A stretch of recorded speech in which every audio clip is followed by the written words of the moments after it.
Hopefully everybody's doing good. I want to make sure you can hear me loud and clear. And and I got another thing going on here, so we're gonna turn down my phone. But I did get a new headset and microphone. Hopefully that makes it easier for you guys to hear me much better.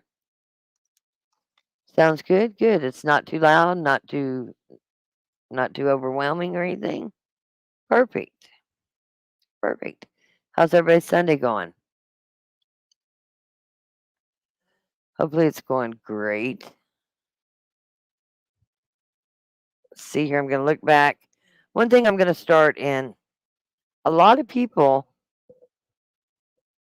don't realize what no man's land is, what the panhandle is, and that don't mean what it is today. We're just going to do a little bit of history.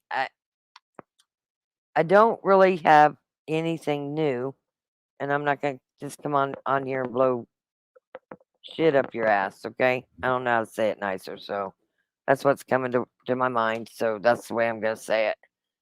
But I promised you I'd go live every day, and so I try to at least get you some good content to go over. And at any time, anybody can drop up if they have something to say.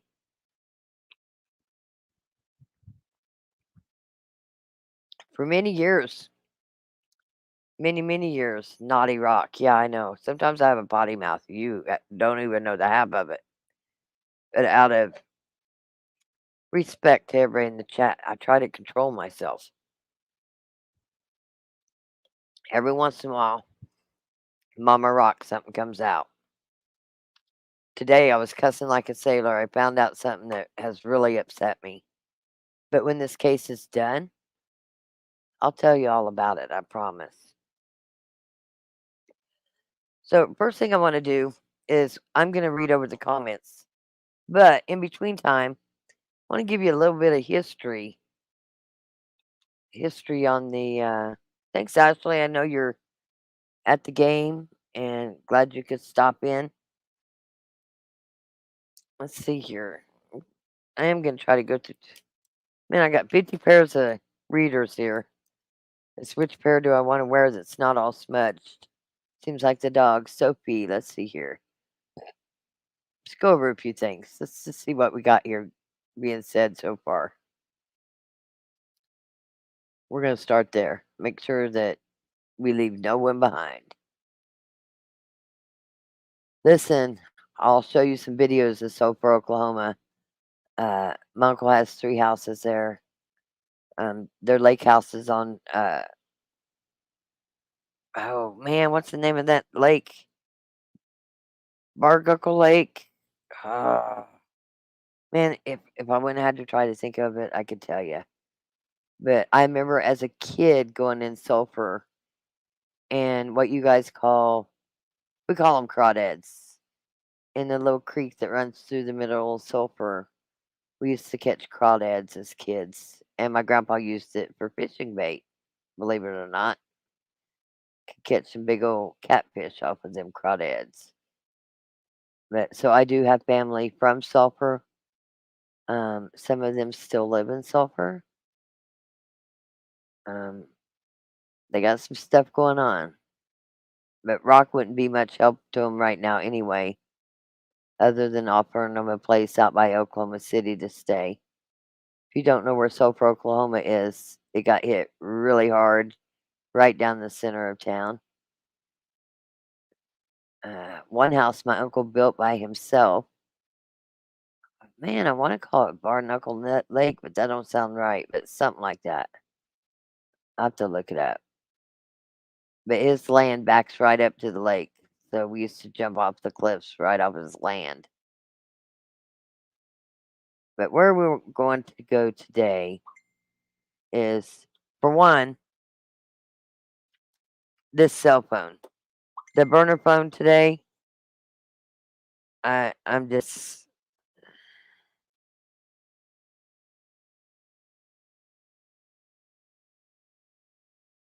saw something that really pissed you off as I was fuming at this photo. Let me look here. Come on, load up. Not only is this phone is extremely slow.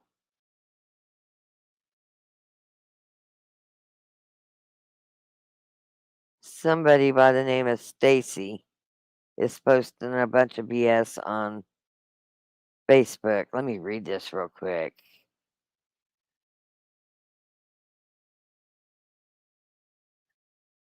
I will catch up on this.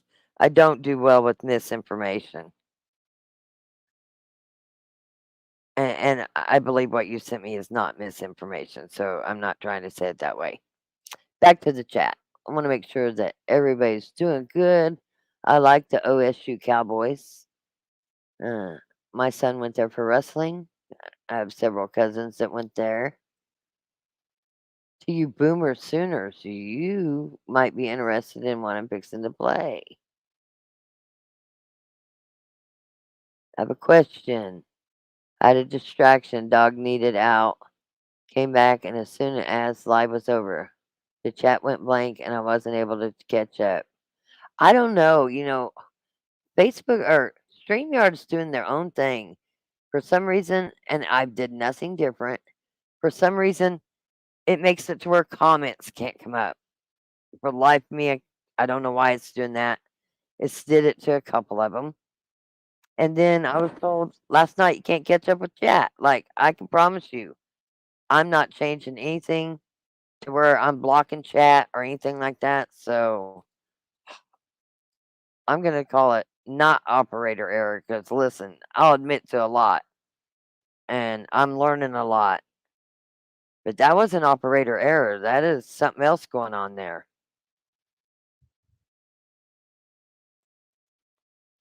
I don't know. I'm going to have to write YouTube and ask them what in the heck's going on.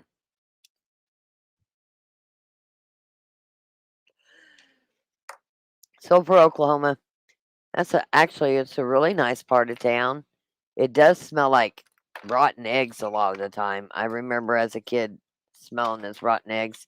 I was just asking my husband if he remembered going there, and he said, yeah.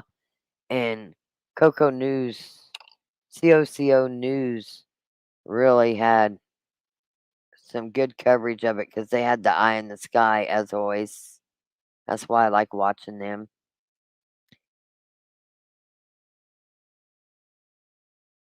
No, it did not belong to Texas. Okay, I was reading on the Panhandles, and the part used to belong to Texas, but was given up due to. I don't think so. I could be wrong. You could be right, but I don't find that right. When Kansas and Oklahoma and Colorado and Texas all decided to do their. And first off, hello to everybody. This is a YouTube channel, so it's for entertainment purposes. I don't find it very entertaining. I try to get the best news out there to you that I can. The mods are great. Glad to have the mods here. Just remember on this channel, the mods are as equal to me as anybody else. We do it as a team here lately. Um, I think sometimes they kind of feel left out, and I feel really bad about that. That's why I started the Facebook post, um, the Facebook channel, and they'll drop that. Because that way they can help get information. Because right now, everything's coming across this phone, and I can't keep up with everything on the phone. I did that. I also got up early and set up a Discord. Um, Discord can be a lot of fun. I got some really good moderators in Discord that they actually prefer to be in Discord. So perfect. They can help catch you up. As with anything else, you can go to YouTube and you can get you a brief description on how to run stuff. Sorry, I've been doing laundry. I'm headed out tomorrow. I'm gonna head to Yucatan. There's several places I'm headed tomorrow. I don't know what time I'll get out of Wichita, but oh, got my cord stuck here. I've been rearranging some stuff in my room, bringing up a lot of stuff from the basement where the office is at. Let's see. Um, I'm going through these really fast, so please don't be offended if I don't hit your comment.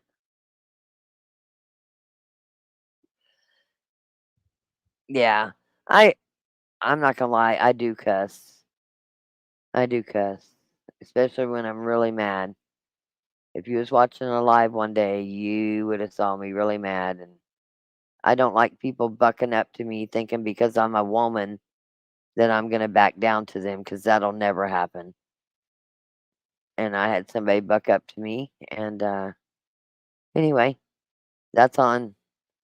Still needs to be reviewed. I gotta go through and cut out some stuff because I really don't want drama, but when drama's brought to me or somebody thinks they're gonna intimidate me, I do the absolute opposite. Like, I'm very hard to be intimidated. Arbuckle Lake. Yes, thank you. Yeah, my uncle's land goes all the way to Arbuckle Lake, and there's a cliff right there, and we spent a lot of times. One thing I remember about Arbuckle Lake, we could sit on the boat dock, and of course, we're kids, and we had shiny fish hooks. You realize we was catching perch with just fish hooks, like thousands of perch. It was crazy, crazy, crazy, crazy. But yeah, it's Arbuckle Lake. Actually, there's a lot of things down by Sulphur. You got the little Niagara Falls. It's really cold. I remember taking my grandbaby there, and she said, and it was like 106 out or something, and it was really cold. She said, "Grandma, I don't want to get in this water." I made Papa get in the water with her because, yeah, Grandma wasn't doing it either. I don't do cold water that well, even being that hot. Let's see here.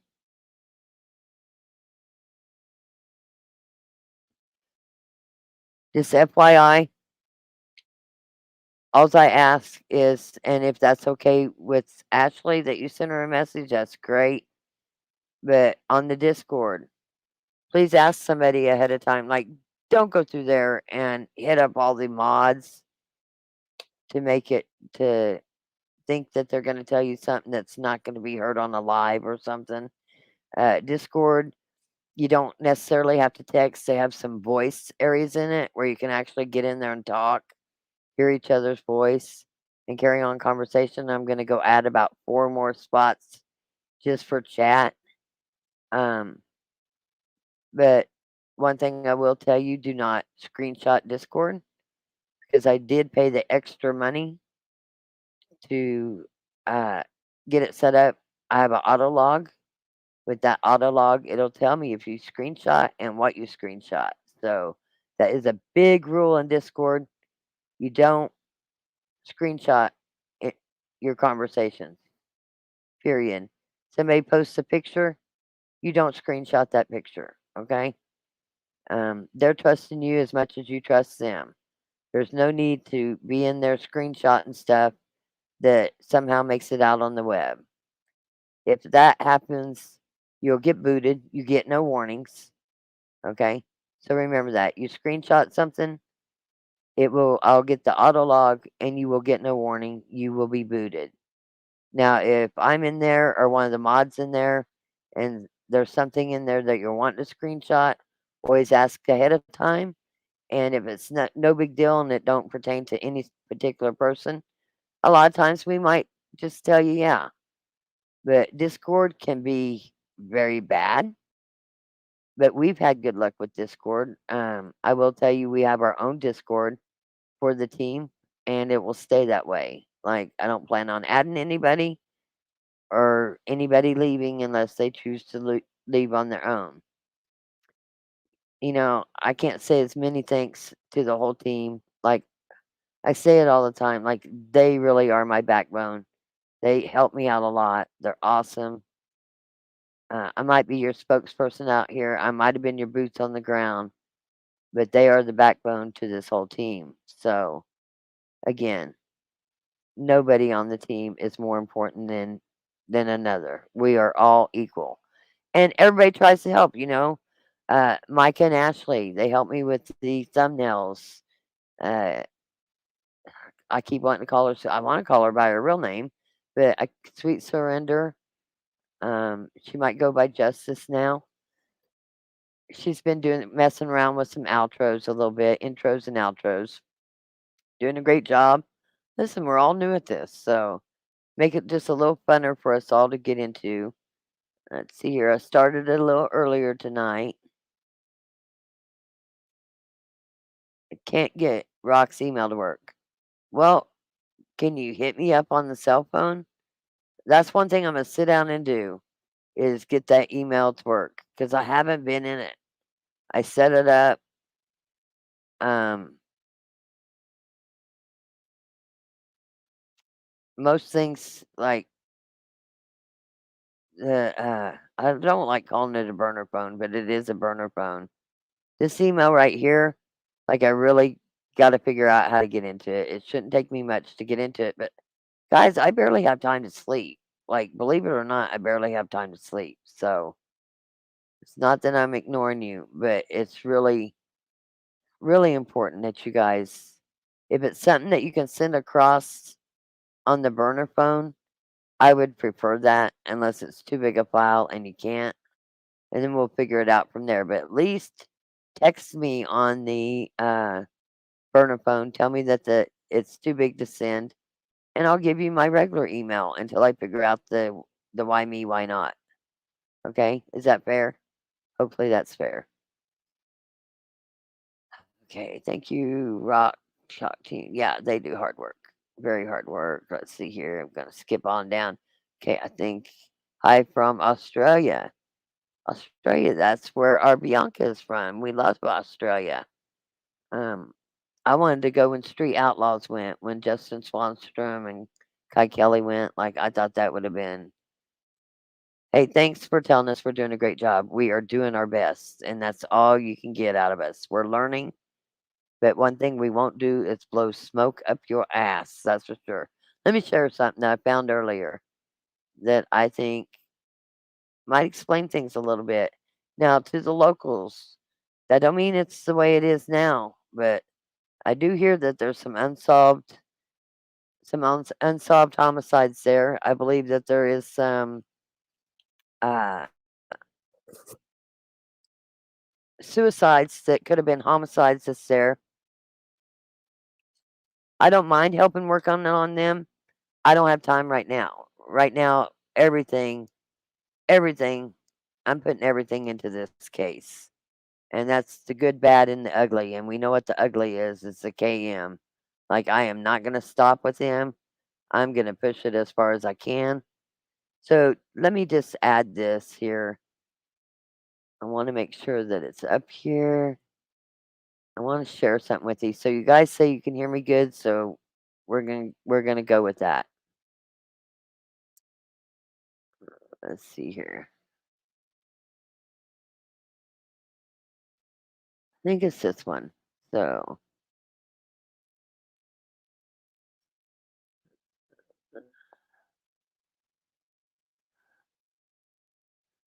let me look here, guys. Just give me this. Oh no, but it's this one. Okay. Uh, let me back out of that. Man, I've been doing Discord. I've been doing so much today. I got to remember how to do things. You ever had one of them days where your brain just went, okay, I'm on break.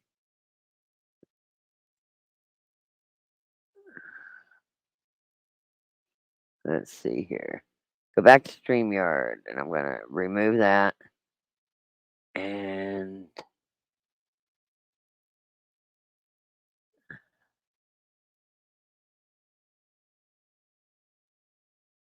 let's stop screen, present the screen, share the screen, and here we go.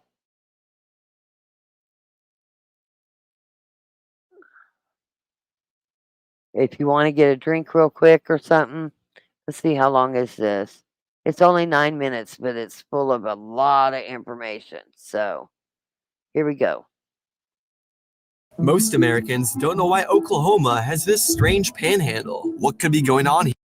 Most Americans don't know why Oklahoma has this strange panhandle. What could be going on here that's so important to where Oklahoma needed this land? Well, actually, this strip of land used to be one of the most violent parts of the country where all crimes were legal, but this didn't just happen all overnight. The first people to have been recorded living in this Oklahoma Panhandle region were the Native Americans, specifically those part of the Comanche, Kiowa, and Cheyenne tribes. These tribes had long called the area home and lived in harmony with the land and buffaloes that roamed the Great Plains. But when the Europeans showed up and eventually began moving westward, these natives unfortunately didn't stand much of a chance. In 1803, the United States made a massive land purchase from France known as the Louisiana Purchase. This land acquisition included a vast area of land that would eventually establish the early border of Oklahoma, and many other states' borders in this region began forming as well. The Kansas-Nebraska Act established their land just north of the 37th parallel, which also later included Colorado to stay north of this 37th degree parallel. The land where the present-day Oklahoma Panhandle is was actually owned by the Republic of Texas, which was its own country established in 1836. By 1845, Texas was seeing how rich and prosperous the United States was and decided it would be better to end the Republic and become an American state. The only problem was slavery was legal in Texas, and their borders stretched above the 36.5 parallel line where slavery was not allowed. Back when the Missouri Compromise was signed in 1820, this made slavery illegal north of the 36.5 parallel line and legal south of this line. Since Texas stretched above this line, they were going to have to make a decision as to whether they were going to give up their slaves or forfeit the land. Texas decided slaves were more important than this 34-mile wide stretch of land, so Texas agreed on a northern border running along the 36.5 degree parallel. That left this 2 million acre stretch of land completely unclaimed and later known as no man's land. Not much was going on here in no man's land up until a man named James Lane had a vision for this region in 1880. Now, surely you guys are able to hear this. Now, I will let you know, I have Cox and I have the highest speed internet that I can get. Like, it's really good.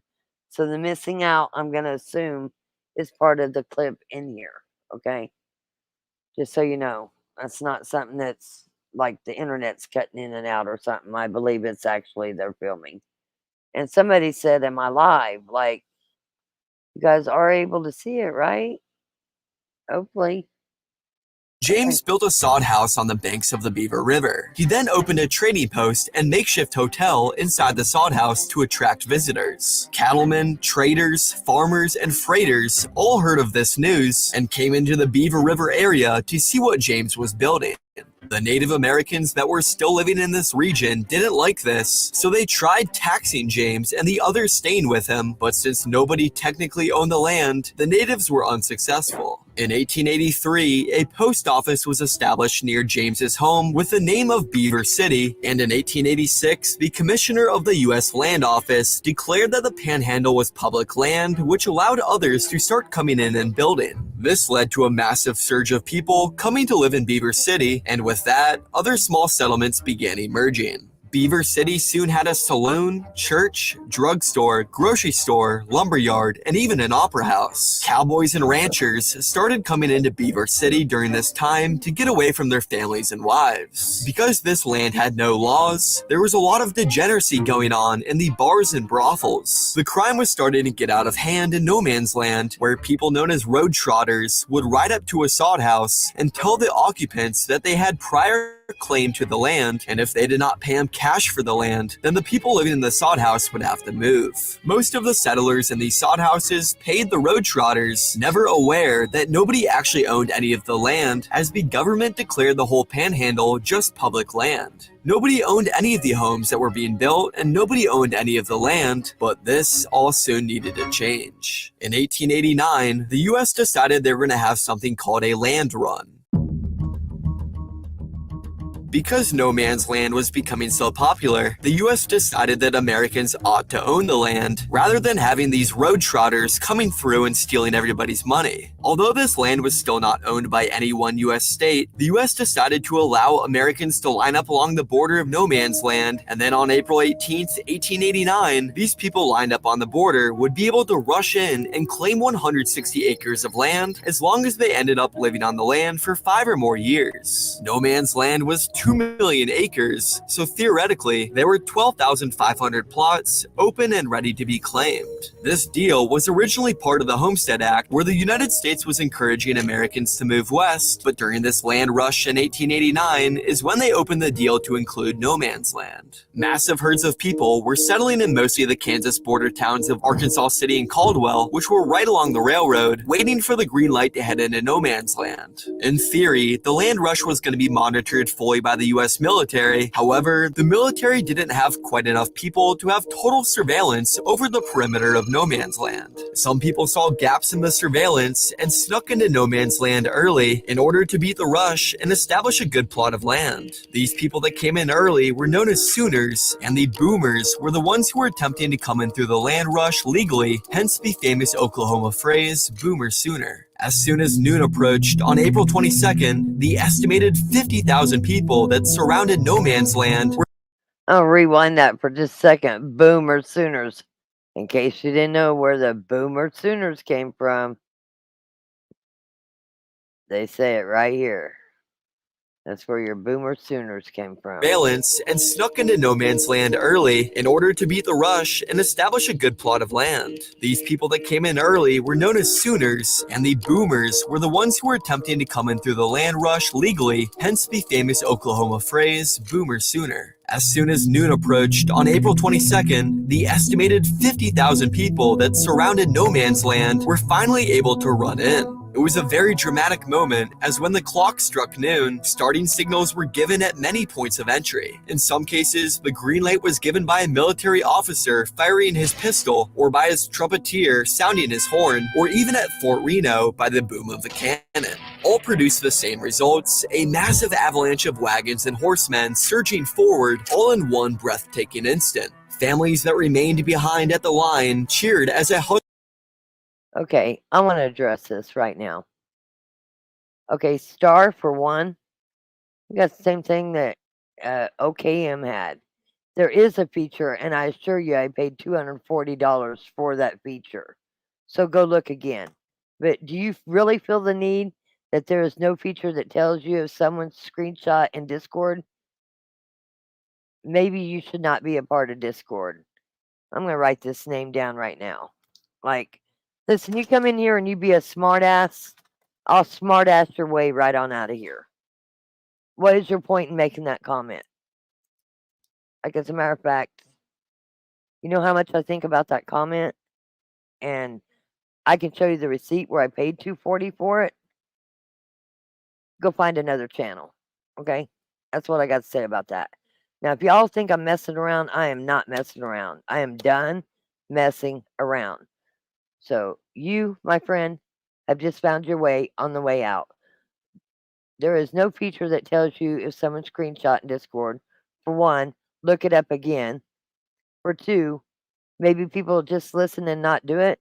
Maybe you can just go find another channel, because that's the way I feel about you right now. So let me just click on here and just remove you, because actually, Ahmad, can you just suspend that person for 2 days? Give me a mod on this comment right here, on this star comment. Maybe my channel's not for you. I'm not here. I'm not here to keep getting subs or add subs. If you want to come in and make a dumbass remark, or well, I don't understand, why would you even make that remark? Go start your own channel. Like, yeah, you pissed me off. You pissed me off pretty good, as a matter of fact.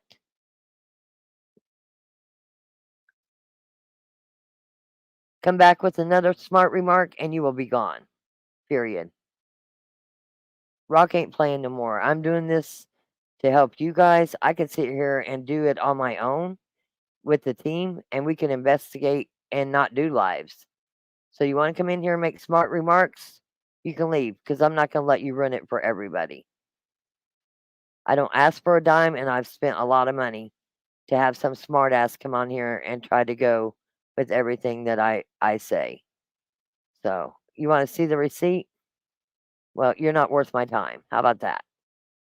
Back to the previously scheduled program before the smartass remarks. Husband or father made his wild dash to claim his 160 acres. The husband or father would immediately plant a stake at the closest open plot of land which had his name and location on it, declaring the land as his. Some would immediately begin making improvements to the land, such as digging a well or arranging logs for a potential home, while others would hurry to the land office to register their land. Out of the projected 12,500 potential plots of land to be settled on, an estimated 11,000 homesteads were claimed on just April 22nd alone. Now towns were popping up overnight, and it wasn't long before it came clear that this strip of land was going to need some kind of governance to maintain law and order.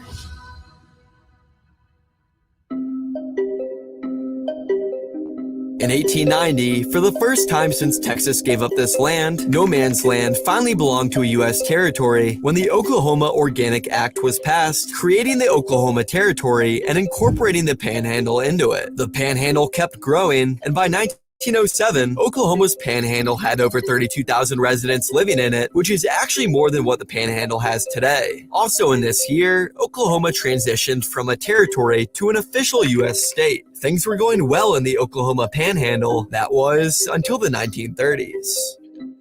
As this Oklahoma Panhandle was growing their economy, farmers were plowing the lands in the early 1900s so that one day they could plant crops. As the land got plowed, it transitioned from grassy plains to essentially just dirt, ready to be cultivated. In the 1930s, this became a major problem where this region started undergoing a severe drought. Not only could the farmers not plant any crops on the land they just plowed because they weren't getting any rainfall, but now all this dirt was getting extremely dry and exposed to the wind. Anytime the wind blew, this dirt would fly up in the air and create massive dust storms. It was said that dirt in Colorado was making its way all the way to Washington, D.C. Animals died without enough crops to feed them, and the price of food was skyrocketing. Without any crops or animals to sell, the prairie farmers had no money to pay the banks back, and as a result, they lost their farms and homes. This disaster became known as the Great Dust Bowl, which destroyed much of the economy in this region. Today, the Oklahoma Panhandle still exists, but it doesn't seem like the economy ever fully recovered, considering today in 2023, the Panhandle has less people than it did in 1907 when Oklahoma first became a state. The median household income for the Panhandle is just $34,000, which is significantly lower than the U.S. median household income at $74,580. The land is pretty empty, but there's still signs and physical history that show what this land once was. This is similar to California, where the United States' largest lake once was. Although this lake completely dried thousands of years ago, this past winter, the lake started forming again, and you can find out exactly why in this video right here.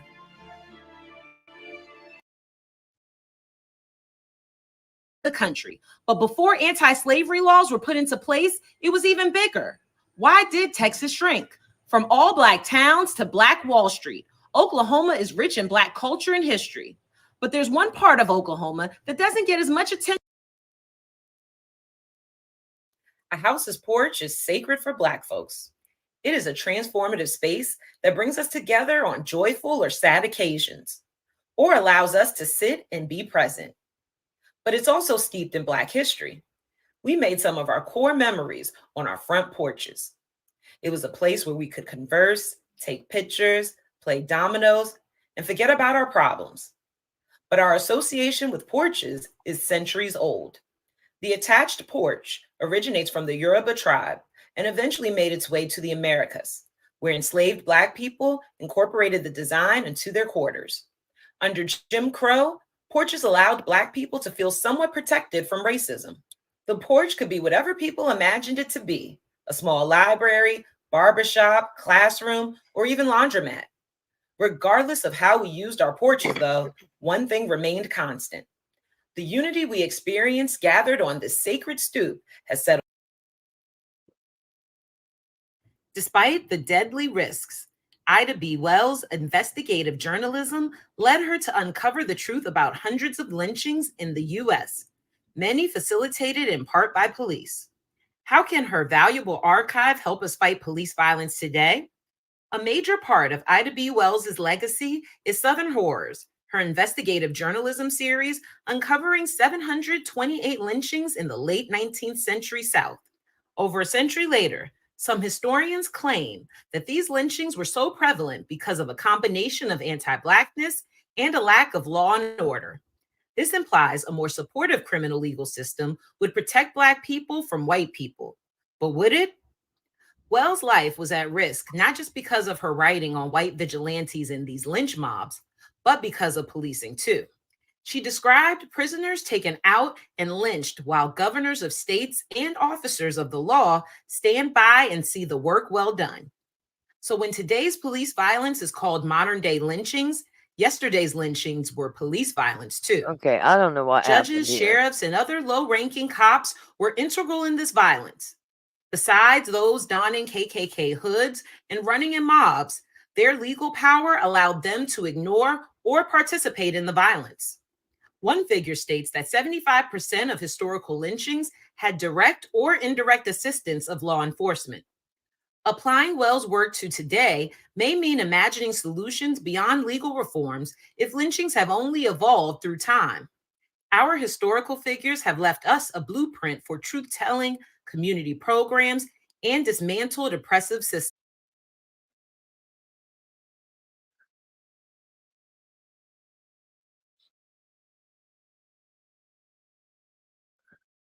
Okay, I don't know how that got in there. I don't know how that got in there because that was not part of it.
Half-degree parallel. That left this 2 million acre stretch of land completely unclaimed and later known as no man's land.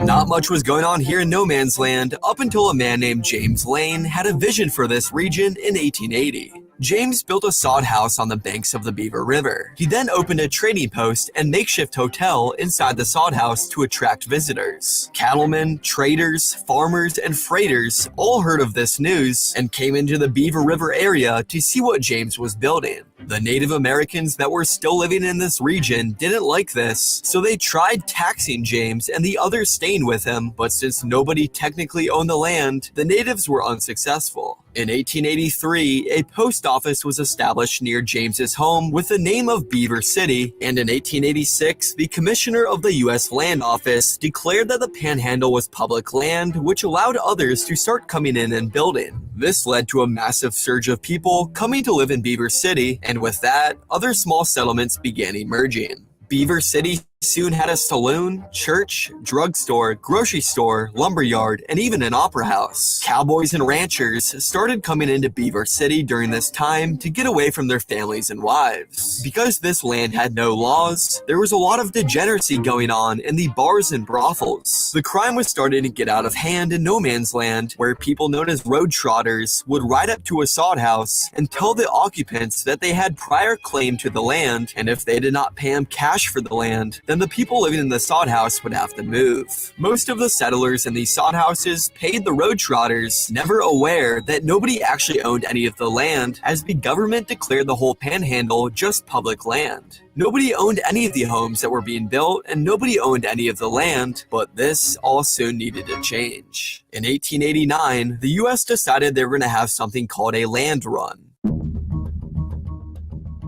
Because no man's land was becoming so popular, the US decided that Americans ought to own the land, rather than having these road trotters coming through and stealing everybody's money. Although this land was still not owned by any one US state, the US decided to allow Americans to line up along the border of no man's land, and then on April 18th, 1889, these people lined up on the border would be able to rush in and claim 160 acres of land, as long as they ended up living on the land for 5 or more years. No man's land was 2 million acres, so theoretically, there were 12,500 plots open and ready to be claimed. This deal was originally part of the Homestead Act, where the United States was encouraging Americans to move west, but during this land rush in 1889 is when they opened the deal to include no man's land. Massive herds of people were settling in mostly the Kansas border towns of Arkansas City and Caldwell, which were right along the railroad, waiting for the green light to head into no man's land. In theory, the land rush was going to be monitored fully by the US military. However, the military didn't have quite enough people to have total surveillance over the perimeter of no man's land. Some people saw gaps in the surveillance and snuck into no man's land early in order to beat the rush and establish a good plot of land. These people that came in early were known as Sooners, and the Boomers were the ones who were attempting to come in through the land rush legally, hence the famous Oklahoma phrase, Boomer Sooner. As soon as noon approached on April 22nd, the estimated 50,000 people that surrounded no man's land were finally able to run in. It was a very dramatic moment, as when the clock struck noon, starting signals were given at many points of entry. In some cases, the green light was given by a military officer firing his pistol, or by his trumpeter sounding his horn, or even at Fort Reno by the boom of the cannon. All produced the same results, a massive avalanche of wagons and horsemen surging forward, all in one breathtaking instant. Families that remained behind at the line cheered as a husband or father made his wild dash to claim his 160 acres. The husband or father would immediately plant a stake at the closest open plot of land which had his name and location on it, declaring the land as his. Some would immediately begin making improvements to the land, such as digging a well or arranging logs for a potential home, while others would hurry to the land office to register their land. Out of the projected 12,500 potential plots of land to be settled on, an estimated 11,000 homesteads were claimed on just April 22nd alone. Now towns were popping up overnight, and it wasn't long before it became clear that this strip of land was going to need some kind of governance to maintain law and order.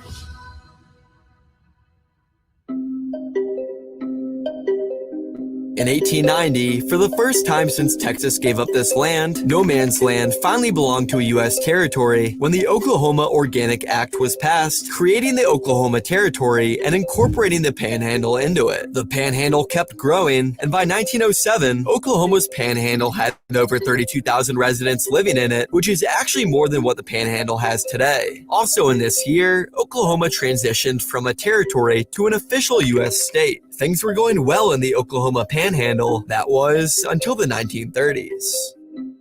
As this Oklahoma panhandle was growing their economy, farmers were plowing the lands in the early 1900s so that one day they could plant crops. As the land got plowed, it transitioned from grassy plains to essentially just dirt ready to be cultivated. In the 1930s, this became a major problem where this region started undergoing a severe drought. Not only could the farmers not plant any crops on the land they just plowed because they weren't getting any rainfall, but now all this dirt was getting extremely dry and exposed to the wind. Anytime the wind blew, this dirt would fly up in the air and create massive dust storms. It was said that dirt in Colorado was making its way all the way to Washington, D.C. Animals died without enough crops to feed them, and the price of food was skyrocketing.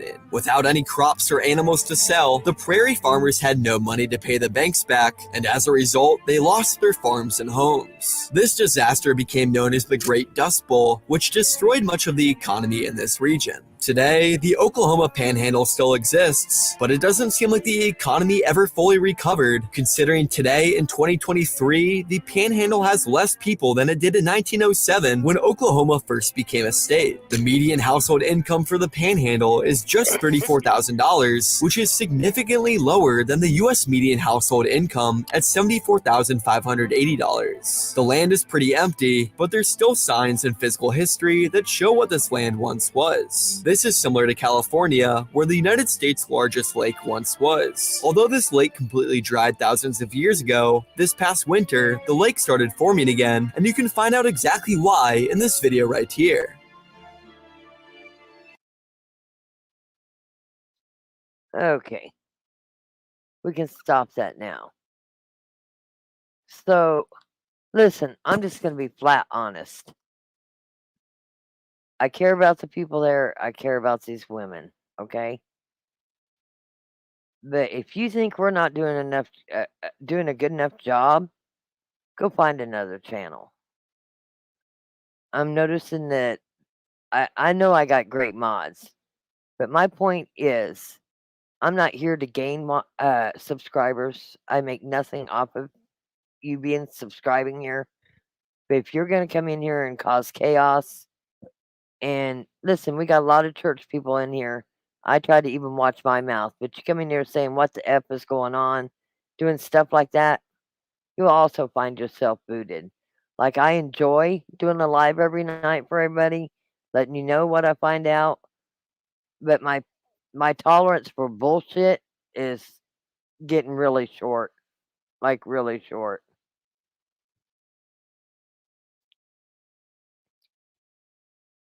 I do my best. I'm trying to pack, trying to get ready to go out of town. I got things going on. I mean, actually, if you think you can do a much better job, go start your own YouTube. You know, like I said, I enjoy everybody here. It's just, I know I got great mods, and when I say great mods, our team is great mods. But when they're having to block your comments and do the craziness, I'm going to tell you right now, Rock is not going to play around. Rock will ban you. Rock will take you completely out of here, and you can watch News Nation, okay? You can watch News Nation. You can watch the other channels, because I I really don't care. I do this for all the people who do care and enjoy seeing it. Every once in a while, things happen. Like I'm learning like the rest of you. I'm trying to do the best, but don't come in here cussing away. And like I said, if you don't, I'm not gonna always be perfect. If you want somebody perfect and you are perfect, go do your own channel.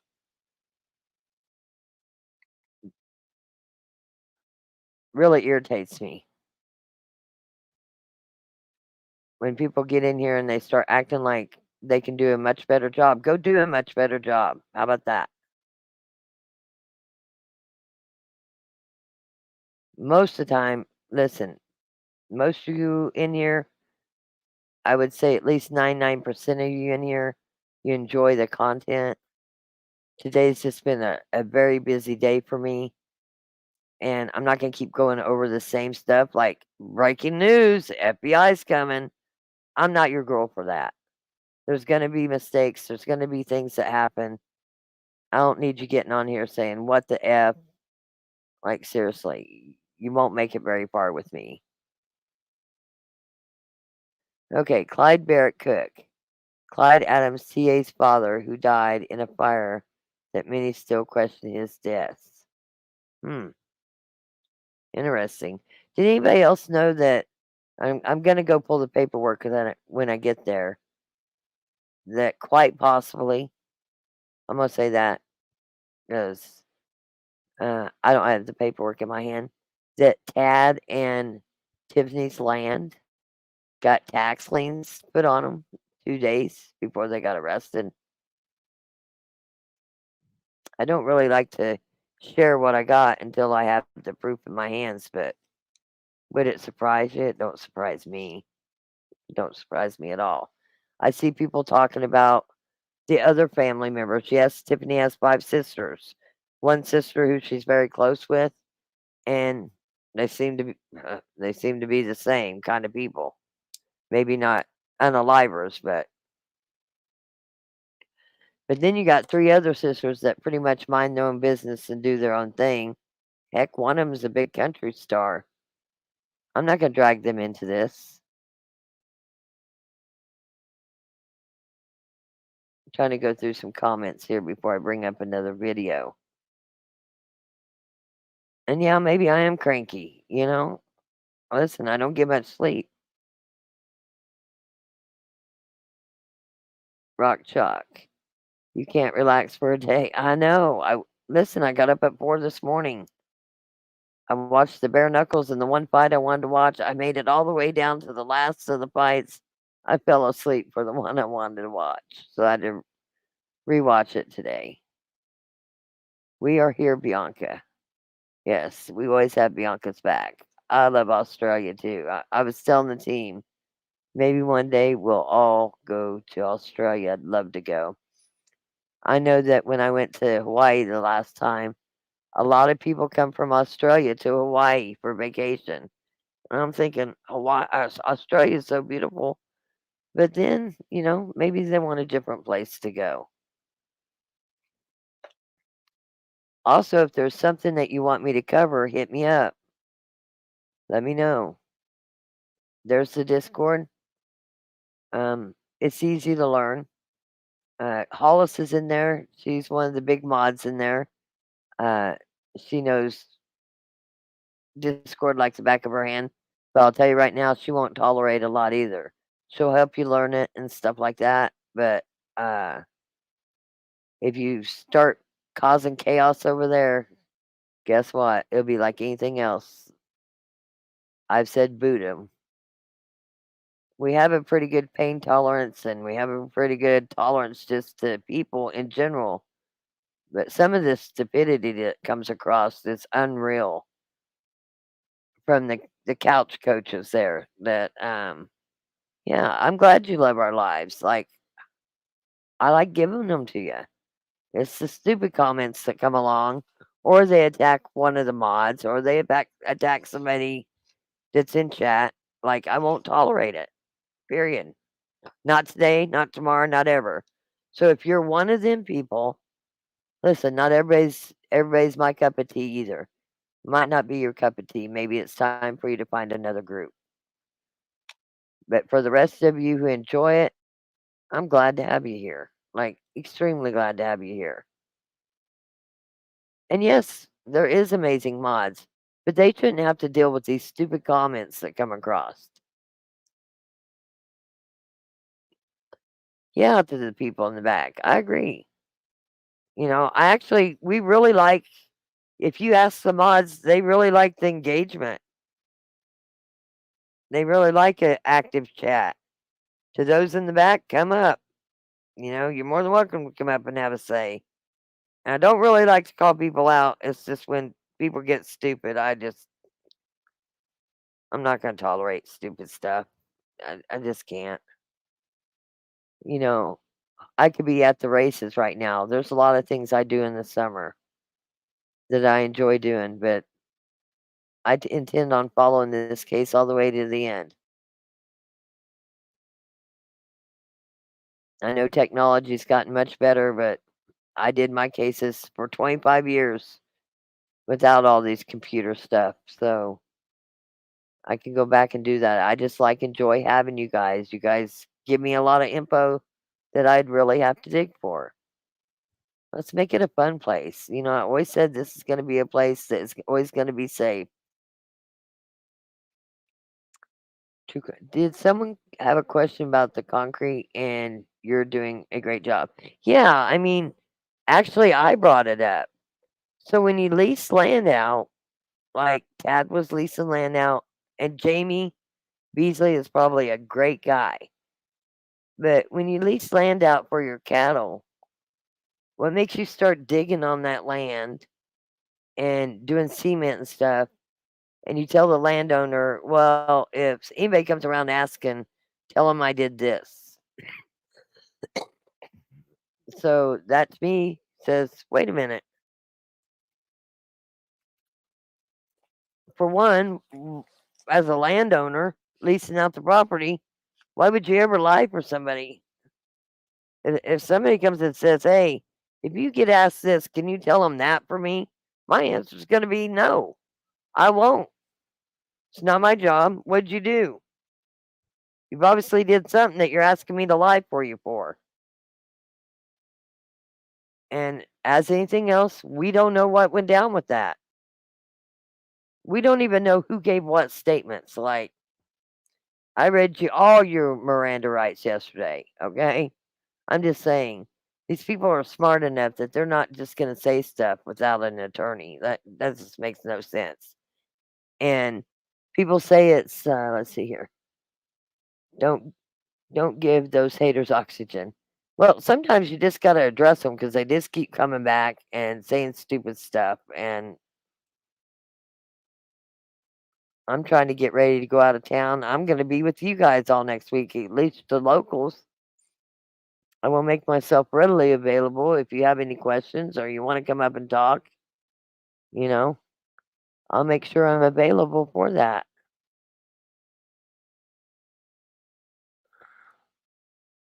I just looked up Cadillac Ranch, not what I expected.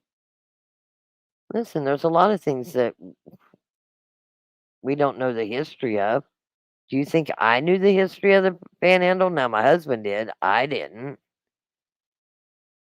As a matter of fact, when I first said something about it, what he said was, "Is nobody claiming that land when they did their claiming of their borders, and it was so out of hand that the federal government came in and said, "Hey, listen, somebody better claim this land and get some law into this land." But there's going to be other things that I came across today that I'm going to be going over the next couple days. And some of you might like it, some of you might not like it. But I'm going to go over the cult aspect. I'm going to go over the God's Misfits.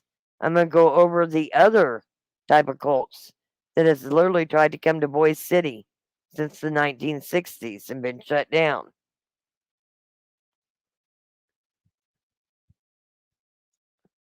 There's a lot. Yeah, it's not about even respecting me. What about the mods? The mods want to be able to listen to what's being said too, but they're constantly on their toes for stupid remarks. Be nice if they could literally actually pay attention to a show without having to worry about craziness, especially when, listen, I would get it if we're in here making money and you're paying us to do this. We're doing it all for free, and we're doing it out of the kindness of our hearts. There's just no need for craziness. You want to go crazy and go start doxing the people and giving the people a hard time that's begging you for their cash app, dropping their cash app every 5 seconds, begging you to add memberships and just all that. Go bug them. Let's continue to have a good time here. That's what I got to say about all that. Huh? I don't think I'm having an off day. I'm just having a I don't want to put up with shit day. How about that? I feel fine. I started taking that Mucinex, and boy, really in the mornings I cough up a lot of stuff. It's still sand.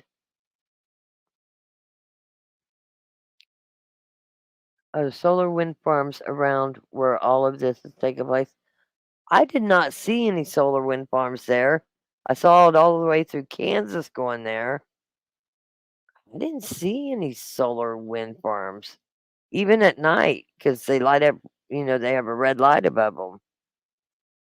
I'll check it out when I go back. How about that?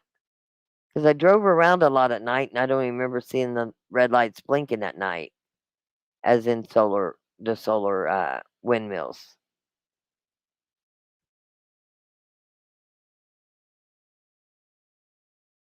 Let's see here. Nah, I wouldn't call all stupid, but I do love dogs more than I do people. And it's every once in a while you get these silly people. Had one in Facebook the other day. Just happened to be the cook's mom, and she just kept going on and on. I finally booted her. And then we had the sister who came in as Tristan or Kristen Cook. We know her real name. She got booted too. So come in here, be nice, give us information if you want to talk. That's what we're here for. Trying to give you a little bit. A lot of people didn't know what. It sounds like the dogs are getting in trouble out there by Rick. So it's 2 a.m. here, so I'm leaving chat, but we'll keep listening. Okay, London Recluse, have a good morning, it sounds like there. And I'll try not to be too loud on you. And try. Listen, I could get mad, but I get happy in the same pants I got mad in. So I just call it out as I see it. Let's see here. Still trying to catch up with some of this. I wanted to see here.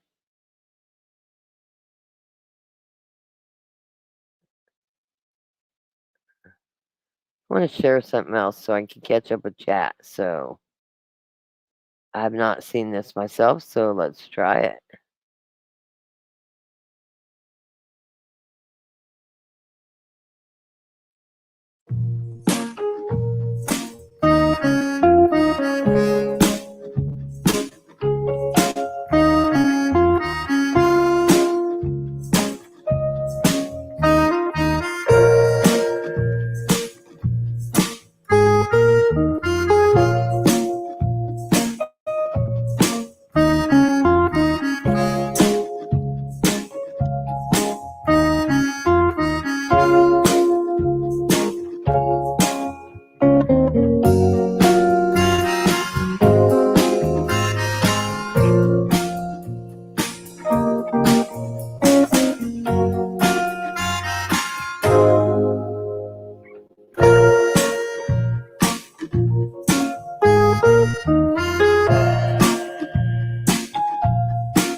Okay, I am in downtown Guyman, Oklahoma,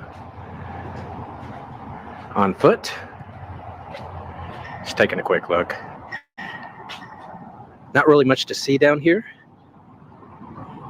There are some cars, people driving through. It's not a complete dead zone. Anyway, I thought it might be nice for people that don't live around there to be able to see what it looks like. I plan on going live while I'm there and going over some more stuff, but hopefully this isn't boring anyway. Anybody gives me a chance to catch up on chat. So we will continue. Guyman is, what I understand, is the safest city in Oklahoma. Yet, interestingly, it has a poverty rate of 28.7. 28.7. Safest city, as you can see, the DA has made our Kevin guy the head of the DA task force. So I don't know how true, I don't know how long ago this was made, but safest city, I don't know about that. But that's my opinion. 7%. That is a high poverty rate. And usually, safe cities and a high poverty rate do not go hand in hand. But apparently, I guess it does here. The median household income is just over $51,000, which is not bad. That's a little bit under the national rate, but keep in mind the cost of living here is probably really low, and the per capita income is pretty low, $19,600 per person. I mean, I've seen lower, obviously, but like I said, this town is the hub of economic activity. Beef, pork, natural gas are the biggest industries. The city's growing. I looked at its population figures for the past 80, 90 years. It's never lost population. The city grows. Not a lot, but it grows virtually every year. Continue straight on. Thank you for that, Australian Siri. She will be guiding me all the way to the border. So yeah, here we go.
All right, let's see what's over here. Let's check out this fire station.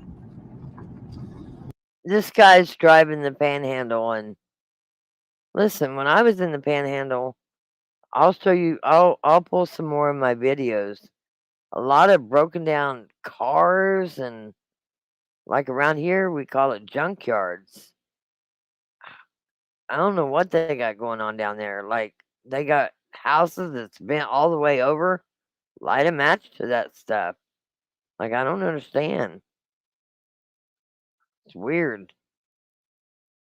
But our laws here, they're pretty strict. Even the county, they come out. There's no way you can have that stuff just sitting out on your property like that. Even if you're in the county, it don't happen.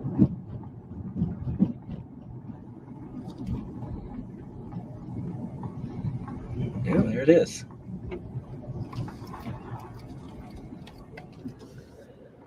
Better get out and look at that, huh?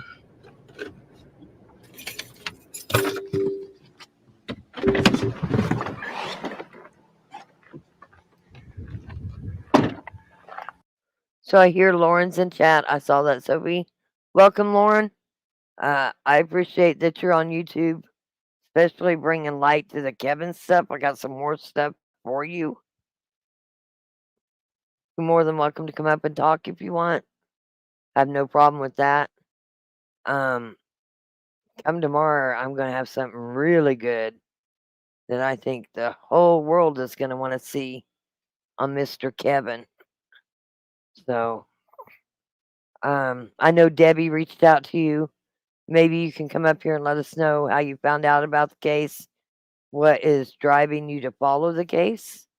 But it's up to you. There's no pressure. I will drop a link for you. Love to have you up here. If I sounded kind of mean the other night, I wasn't trying to be mean. Debbie called me afterwards and said she had talked to you. I don't do a lot of Twitter. I have a Twitter, but I appreciate the fact that you enjoy Twitter and I enjoy YouTube. So we can share some info, and I think I'm going to be able to give you a lot more info. So I'm gonna. For some reason, I got the hiccups, and it's not because I'm drinking alcohol, because I don't drink. So just FYI, I'm gonna drop the link for you if you do want to come up. Wow.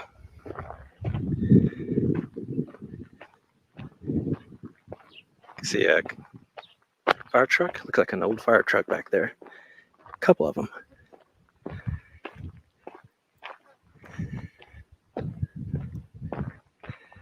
And this something.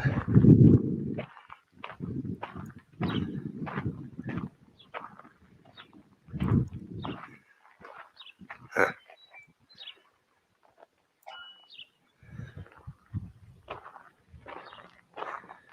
Wow.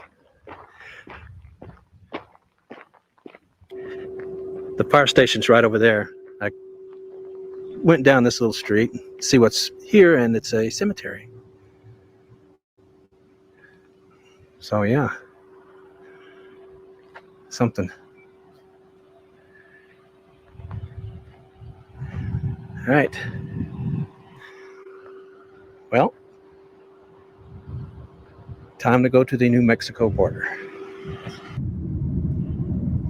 Gonna make a right here. And the New Mexico border is about 6 miles. So once I get there, I will have driven clear across the Oklahoma Panhandle. Yeah, so I'm gonna head there right now to the New Mexico border. If you look at the, yeah, there's the GPS. I'm that blue dot and that red line. That is the border with New Mexico. So it looks like we're hitting it right now. Yeah, you can tell where the road changes. This is it. I'm gonna stop here for a second.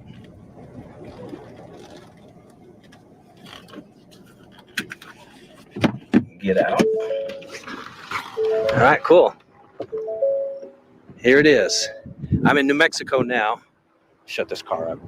Okay. That is Oklahoma, the Oklahoma Panhandle. So I have crossed, and you as the viewer as well, through my camera lens, we have crossed the entire 166 miles of the Oklahoma Panhandle. Got a bunch of cattle over here, enjoying the heat. And that looks like a ranch, and it's fenced in right on the border, or the fence is on the border. But again, yeah, that's Oklahoma. 166 miles that way, the entrance to the Panhandle, all the way to right here in this spot. I feel like I accomplished something today. So anyway, God, there's bugs everywhere. Anyway, that is it for this video. Hope you enjoyed it. We are going to head to Dodge City, Kansas next. So be looking for that.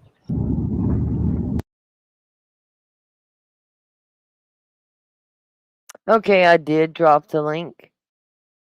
And I do realize with the winds there, but still, why is the building still standing? Like, I'm gonna show you guys. Why not knock them down? To be honest with you, when I was going in and out of the buildings, my mind was set on finding these women. We go to, dang it. Of course, my mind's blank. Winoka. I have a lot of friends that go to Winoka for the rattlesnake hunt. I don't go there for that, but we definitely take our Polaris Razor out there and have some good times in the sand dunes. I'm glad they had that rattlesnake hunt because they get a lot of rattlesnakes out there from that sand dunes. Yeah, Lauren, I'd love to have you. Love to have you up, but if you don't feel like it, it's okay. There's no pressure there. I did drop the link.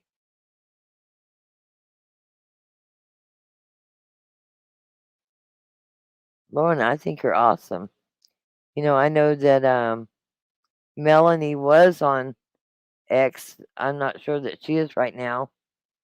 But if you don't watch Melanie Little, please do. She's one of my faves. You're never too late, just saying. You're never too late.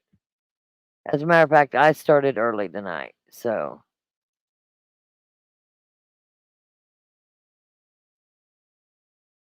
looks like we got Lauren ready to come up, so hopefully things will work out well. As always, be kind to our guests.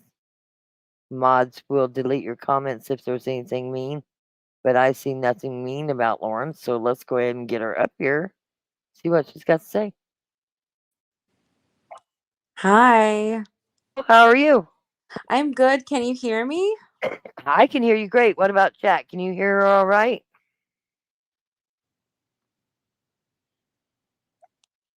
I'm in bed right now, so I was like, "Oh, this is Oh, fun." well, gotta Kristen, relax. yeah, someone really nice on Facebook sent me a message and she's like, "Oh, join, join." So I was like, "Okay. I'm totally in bed, but I will join." Well, I'm kind of curious. So, what exactly do you do on X? Because I see you follow a lot of different cases. Tell us about yourself, if you don't Oh, mind. yeah, no, absolutely. I mean, I have two different podcasts that I do. My main podcast is called The Outlier, and I had started following this case when I first heard about it because I mean, first of all, I was just super shocked because it's not very often that you see two women go missing from the exact location at the same exact time. And I saw they were mothers and I was just like, what the hell happened? I was very confused. And so I wanted to dig a little bit further. And obviously, the place to go is the state websites to find the court docs and everything. And Right. so yeah, so what I did, and oh, and I have another podcast that, I mean, my first podcast is The Outlier. It's somewhat new, where I do cover one-off cases, but this one I've done a series with, and same with the Karen Reed trial out of Massachusetts, or So Jonathan you know Reed. who Melanie Little is then. Yes, oh my gosh, I love her. yes, she's so nice and she's so wonderful, and she's a kind person that just doesn't really want any drama. And I guess I'm the same way, which for me, I mean, like I said, I don't really know that much about YouTube. I have a channel, but I don't do lives, and that's not because I'm necessarily nervous about trolls. I just don't want to deal with it. I'm just not Yeah, up it's a that. lot of drama. It is, Thank and it God. can be. Yeah, we got really good mods in here. So when did you first start following this case?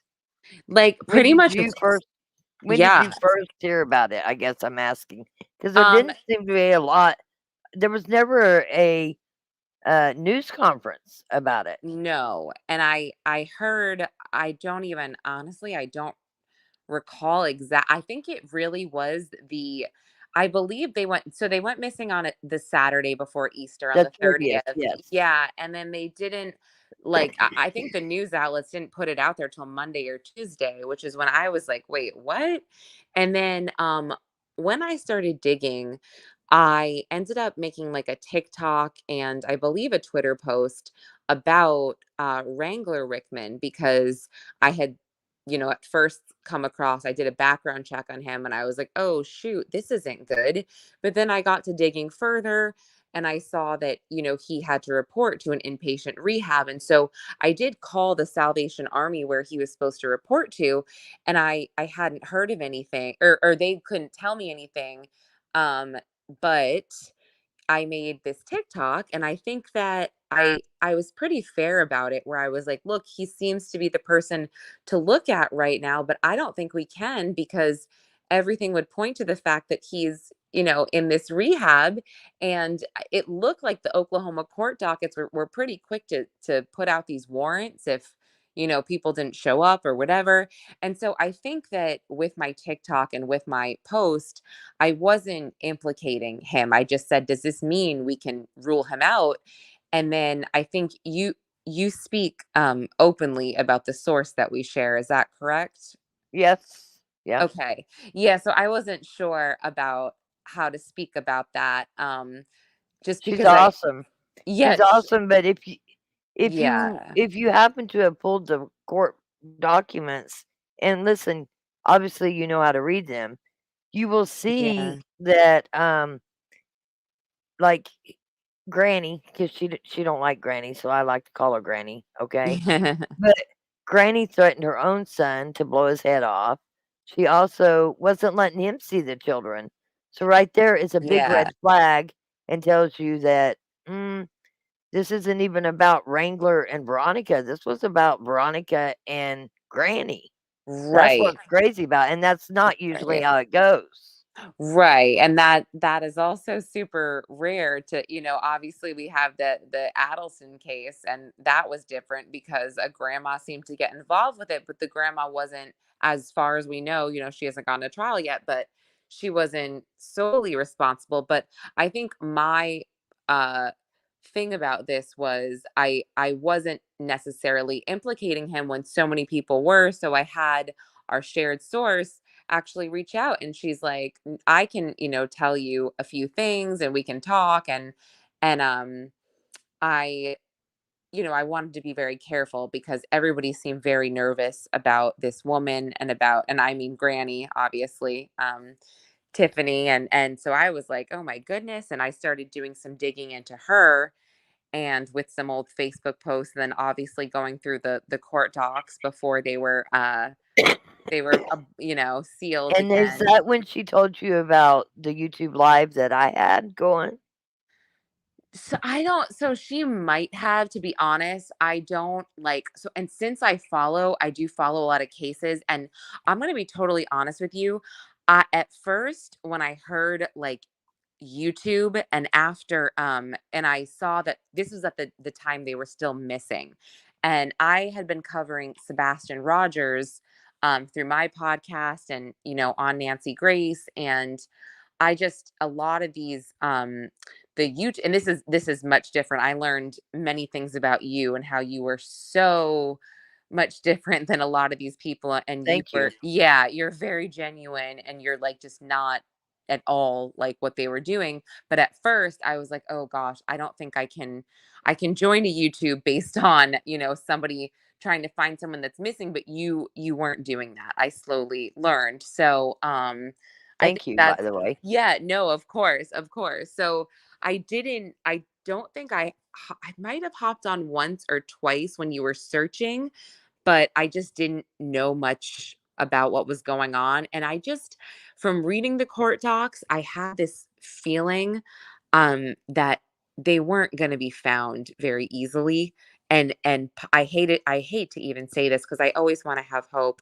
I just didn't have a lot of hope that they were going to be found in a good place, and they were going to be found happy and healthy. As horrible as that sounds. So, yeah, I think I just sort of took a break from the YouTube stuff and just started doing some digging. Well, And there's nothing good about YouTube, usually, well, there's usually. nothing good about Twitter either. Okay. So I can't sit there and say that, yeah, and to be honest, I really just started using Twitter a bit more when I bought the verified thing, because you could actually write more than, X many characters that I was used to. And I'm like, oh, this is actually super helpful to me to get my point across. I was always, big on Instagram stories and stuff, but that's just not great for news. So between the podcast and Twitter at this point, I have been trying to report what I find and what I know. But since I do consider myself a podcaster that likes to be as I guess as buttoned up as I possibly can on certain things that I report. I try to have like everything I can to back it up, which is so difficult with this case.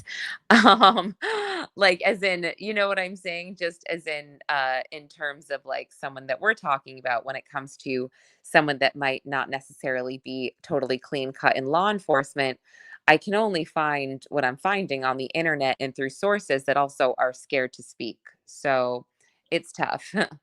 Well, I actually have people that actually speak to me, call me, but, so what kind of background do you have? If you don't mind asking, I don't wanna put you on the spot, but No, no, it's fine. So I previously, before I started doing independent podcasting, I worked in radio at WABC in New York City. I was there. nice. Yeah, I mean, sure. If you, I was their news anchor and their entertainment reporter, and it wasn't necessarily the best fit for me because I can go off the rails a little bit. I try to keep it contained, but it's not for everybody.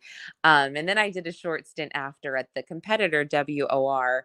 I had a 6 a.m. show there. That also sucked ass. Excuse me. I can't. You're alright. Yeah, I can't wake up and do all that, and it was a lot. So I had decided to go independent, and now I my shows are both through Acast, and I picked up the Grant Solomon case, which is an insane case out of Tennessee last year. Yeah, I And know that case. yeah, and so I have a podcast out called Corruption.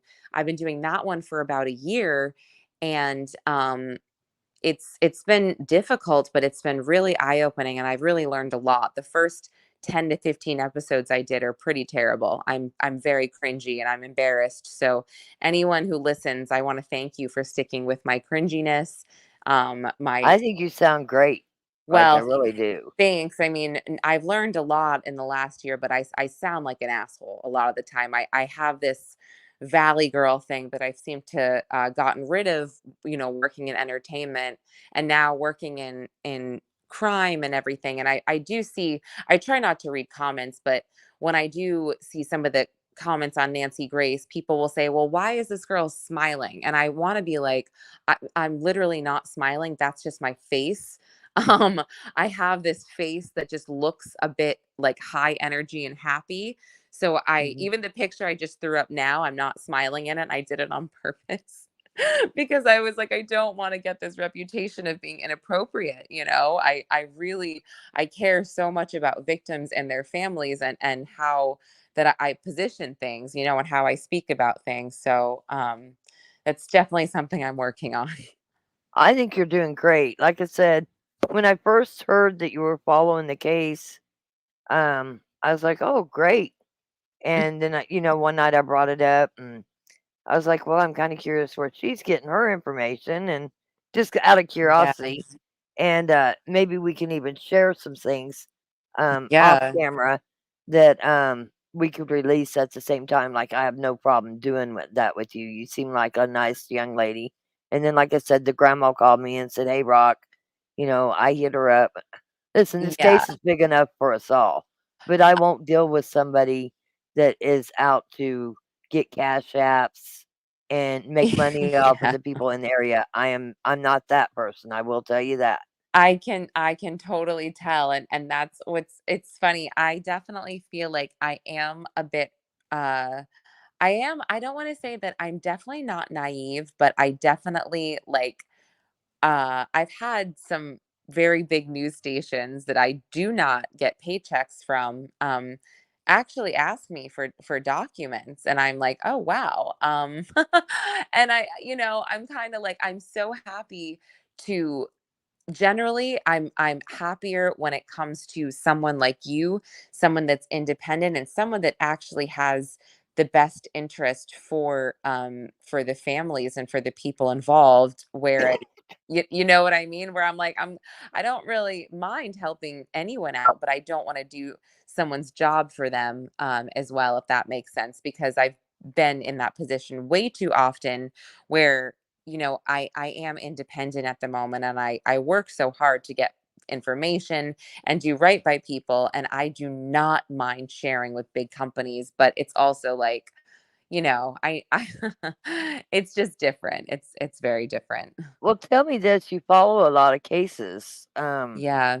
When you saw that, I don't know if you had seen it before I put it out there, but when I pulled up that he had been indicted for embezzlement and then faked a burglary, um, what did you think about that? Well, If you so don't wanna answer, please don't. oh God, Just no, I don't. Oh, are you kidding me? I don't care. So I had spoken to our source about this, maybe like two 2 weeks prior. But I was still not. I want to say I wasn't ready to dive into a specific person, just yet, when I wasn't sure how they could have been affected, or I'm sorry, not affected, how they could have been linked to the specific deaths of Veronica and Jillian. And then when I saw him on the witness list, not as a civilian, but as obviously as law Ellie. enforcement, yeah, I Mhm. was like, wait, what? Okay, now that's when I was like, okay, now let me clear my desk, let me clear this hour, and let me start looking into some of this stuff. And that's when I found that, they're more than it's more than him, I guess, you know, being looked into for obviously, I shouldn't say looked into, making a plea deal, not getting jail time, but being popped for embezzlement. And then a few years later, I put this in your chat just now. He's the interim sheriff in 2012 while Cimarron is the sheriff's office is being investigated, but it doesn't really show why. It just says he's like, oh, certain Well, people are that being was investigated. the Cleat area, but before that, he was the interim sheriff. The other sheriff, I don't know why he left, but for 10 months, he was running Cimarron County as the sheriff. In that Yeah. time, he also got a minor pregnant. Yeah, I did see that, and then he ended up marrying her or something, and I'm just like, I mean, it's gross. It's like Woody Allen vibes. I'm not it doesn't surprise me, and I'm not coming down on that area because, like I said, Woody happens in New York City, happens everywhere. It's again, it's gross, but I think I was more like, wait a minute. So he is friends with Cora Twombly on Facebook. She seems to be the only one that probably has this public defender that wasn't like, hey, have somebody clean up your Facebook or let me do XYZ so your friends can't be seen. So her account still shows them being friends. And then I don't know if I put the screenshot out on Twitter, but I did see that there's like a very small hospital board that Tiffany and Kevin served together, and they would run the meetings together. And I Yeah, was I like, do have well, that. I have yeah. that live. I also, before he locked down his Facebook, um, if you go back and look at that live, you can screenshot it. Like, I have no problem with you sharing anything that I found. I'll just Mhm. tell you that right now. But if you Yeah. go back and look, as I was going through it, I could see what he was doing. He also let's go back to the embezzlement thing. He Yeah. faked a burglary, and they even said it was a fake burglary because no guns were touched, no drugs, everything out in Yeah. the open, and all of a sudden this money that had been missing came up. They never charged him with falsifying the burglary either. That don't happen. Yeah. Yeah, that was also confusing, and did you see where he, like, offered to pay it back? I was like, "Oh, In is this that how it in works?" installments, I in know. installments, and then all of a sudden, there's a burglary there, and, oh, like, within a couple of days, that money was found. Like, everything was I gonna be okay because the money was found, Trust and me, I thought I was reading something from, like, an alternate universe, and I thought maybe it's because I'm not from the South, but I was like, "So are these state laws different? I don't know these state laws, and maybe I need to get to know them because this is a joke." And right, tell me any yeah. state, though, that you could go to. I mean, he had to give up his okay, so his punishment was he pleaded down from a felony to a Mhm. misdemeanor. He, Yeah. was on it said jail time for a year, but he took probation. He had to give up his police certification, and Yeah. then he couldn't run for any law enforcement for 3 years. What law enforcement agency would have, in my mind, would have ever hired someone that was charged Yeah. with a grand jury embezzlement? Like, nobody Yeah. would. But now Right. here he's had all these jobs, and I met several people in Guyman who's super nice, and they're like, "Rock, it's not the same guy." I'm like, "Yes, it is." They said, "It's the Yeah. other side of the state." And I said, "It's still the same guy." It And is I the same talked to one of them guy. tonight, and they're like, "Rock, you were right all along." I said, "Well, I don't like to say I was right all along, but I was right all along. Why did Who they would say it hire wasn't the him?" same guy? I don't get why they would say that. It was because it Well, was I mean, yeah. different part of the state. Oh, I mean, well, that makes more sense why he'd move.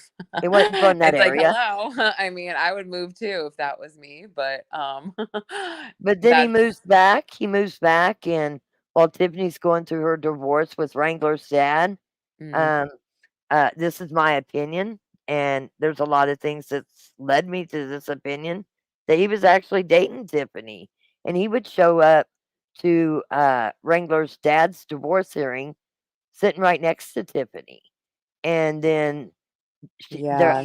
they were on his friends list, like, all 4 of them was on his friends list.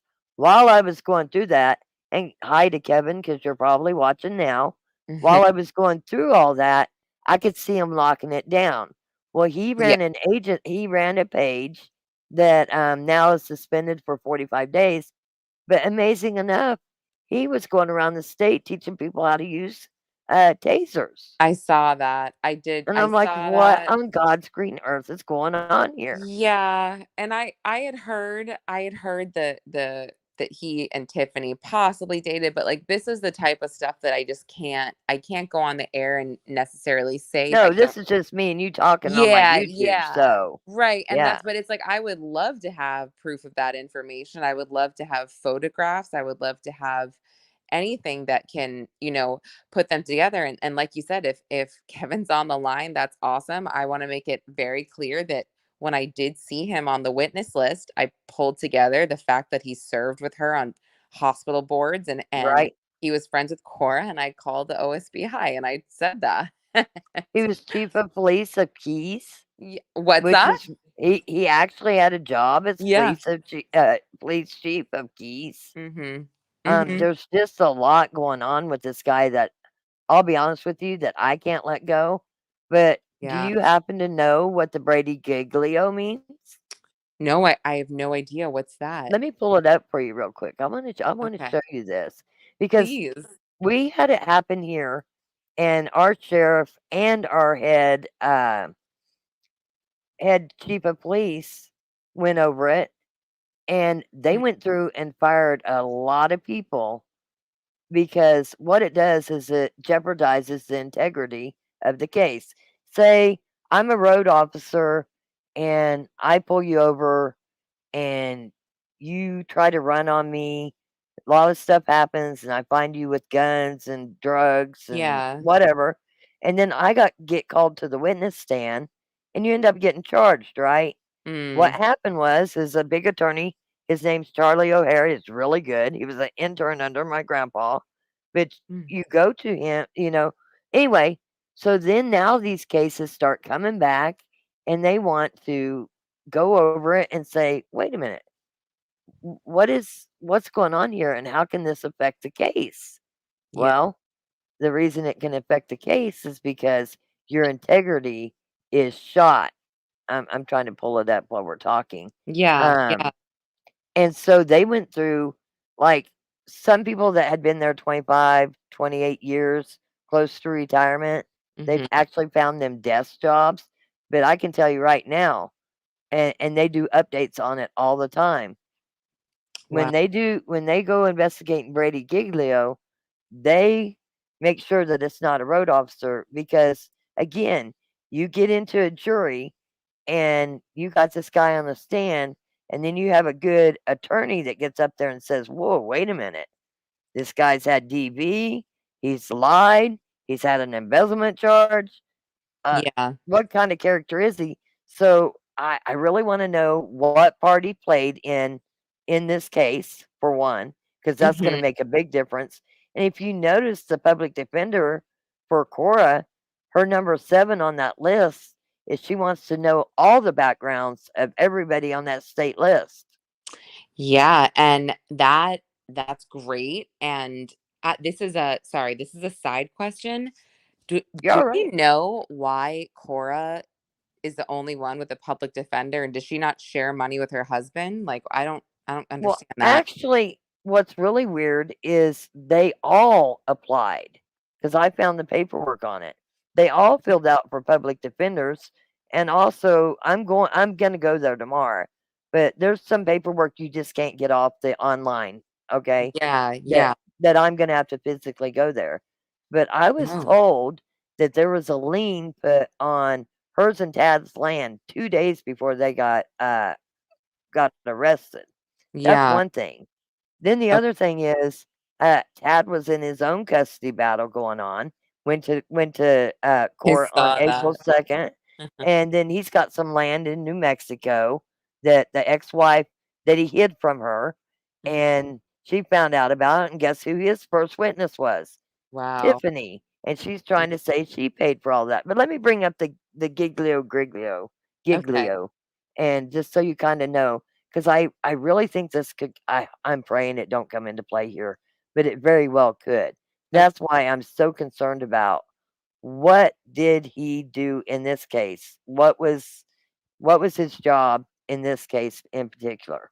Let's Okay, can you see. see my screen? Yes, I can see it. Okay. I'm gonna go bigger just for myself here and see if I can't help you. I'll take a screenshot so I can look into it tomorrow as well. Yeah, it is a really big thing. Um, it's gonna have several things on it, and if you just Google it, it's real easy. But here it starts: Brady Giglio and Officer Integrity, Uh, and to the subscribers. They've already seen it, but I'm sure they don't mind seeing it again. But I think this is something that you need to be aware of, and why I've been hitting Kevin so hard oh, because I think his integrity is very important. But yeah. training objectives: acquainting participants with Brady Giglio and their application to peace officers' integrity. Right there it says it. And their application to peace officers' integrity provides perspectives as the issues that surround Brady Giglio, identifies issues that may present themselves in the future. Okay. Guidance given examples to developing Brady Giglio disclosure procedures for LE agencies. Now, let me mind you, I, I can't stand to hear my voice, but I did have major mouth surgery Oh, and had all my teeth pulled and had stitches. And I was supposed to be resting when this case came out. And I got there at Monday night at 11 o'clock. And my husband said, but you can't even get your teeth in. And I said, you know what? I don't need teeth to look for these women. And so I kept it at that. And then it'll show you a bunch of different cases that you can go look at. So I'm gonna okay. skip over that part. Let me let me lower this just a bit here because I want Yeah. to be able to show you. And then okay, here's one. acquainting participants with Brady Giglio, and their application to peace officers' integrity. Provide pers- Provides perspectives as the issue that surrounds Brady Giglio. Identify issues that may present themselves in the future. Give guidance examples to developing Brady Giglio disclosure procedures. Hmm. That was number two. Here's three. Then as them, and here we go. In 1963 capital murder case, government had a duty to disclose material exculpatory evidence. Failure to do so violated due process, where the evidence is material to either guilty, innocent of the accused, and punishment. There is no regard for good or bad faith of the prosecutor. So anything that they know, the prosecutor knows about any of the officers, supposed to be released Mm. to the defendant's attorneys. Police officers and police agencies are, for purposes of Brady, considered to be part of the prosecution team. They must therefore make the prosecutor aware of any evidence that may be favorable to the accused. Well, in this case, I would think that having an embezzlement charge is a big thing. Okay, like really big. Yeah, I agree with you. I also think the way when I did call the OSBI, they were so and like this again, this could be just me not knowing enough about the way that law enforcement works down there and with this case in particular, but the OSBI seemed to think like, okay, Cimarron County is after this going to have nothing to do with this. This is strictly going to be led by the OSBI. And additionally, all of the suspects are in Texas County. So I'm just like, okay, that's fine. I Mhm. will follow up with this again. Because I'm sure, new paperwork is gonna come out sooner or later and we can Not only that, yeah, so Kevin's job, if you look at that list, says DA at TF. That yeah. means he was appointed by the district attorney of Guyman to be the task force agent.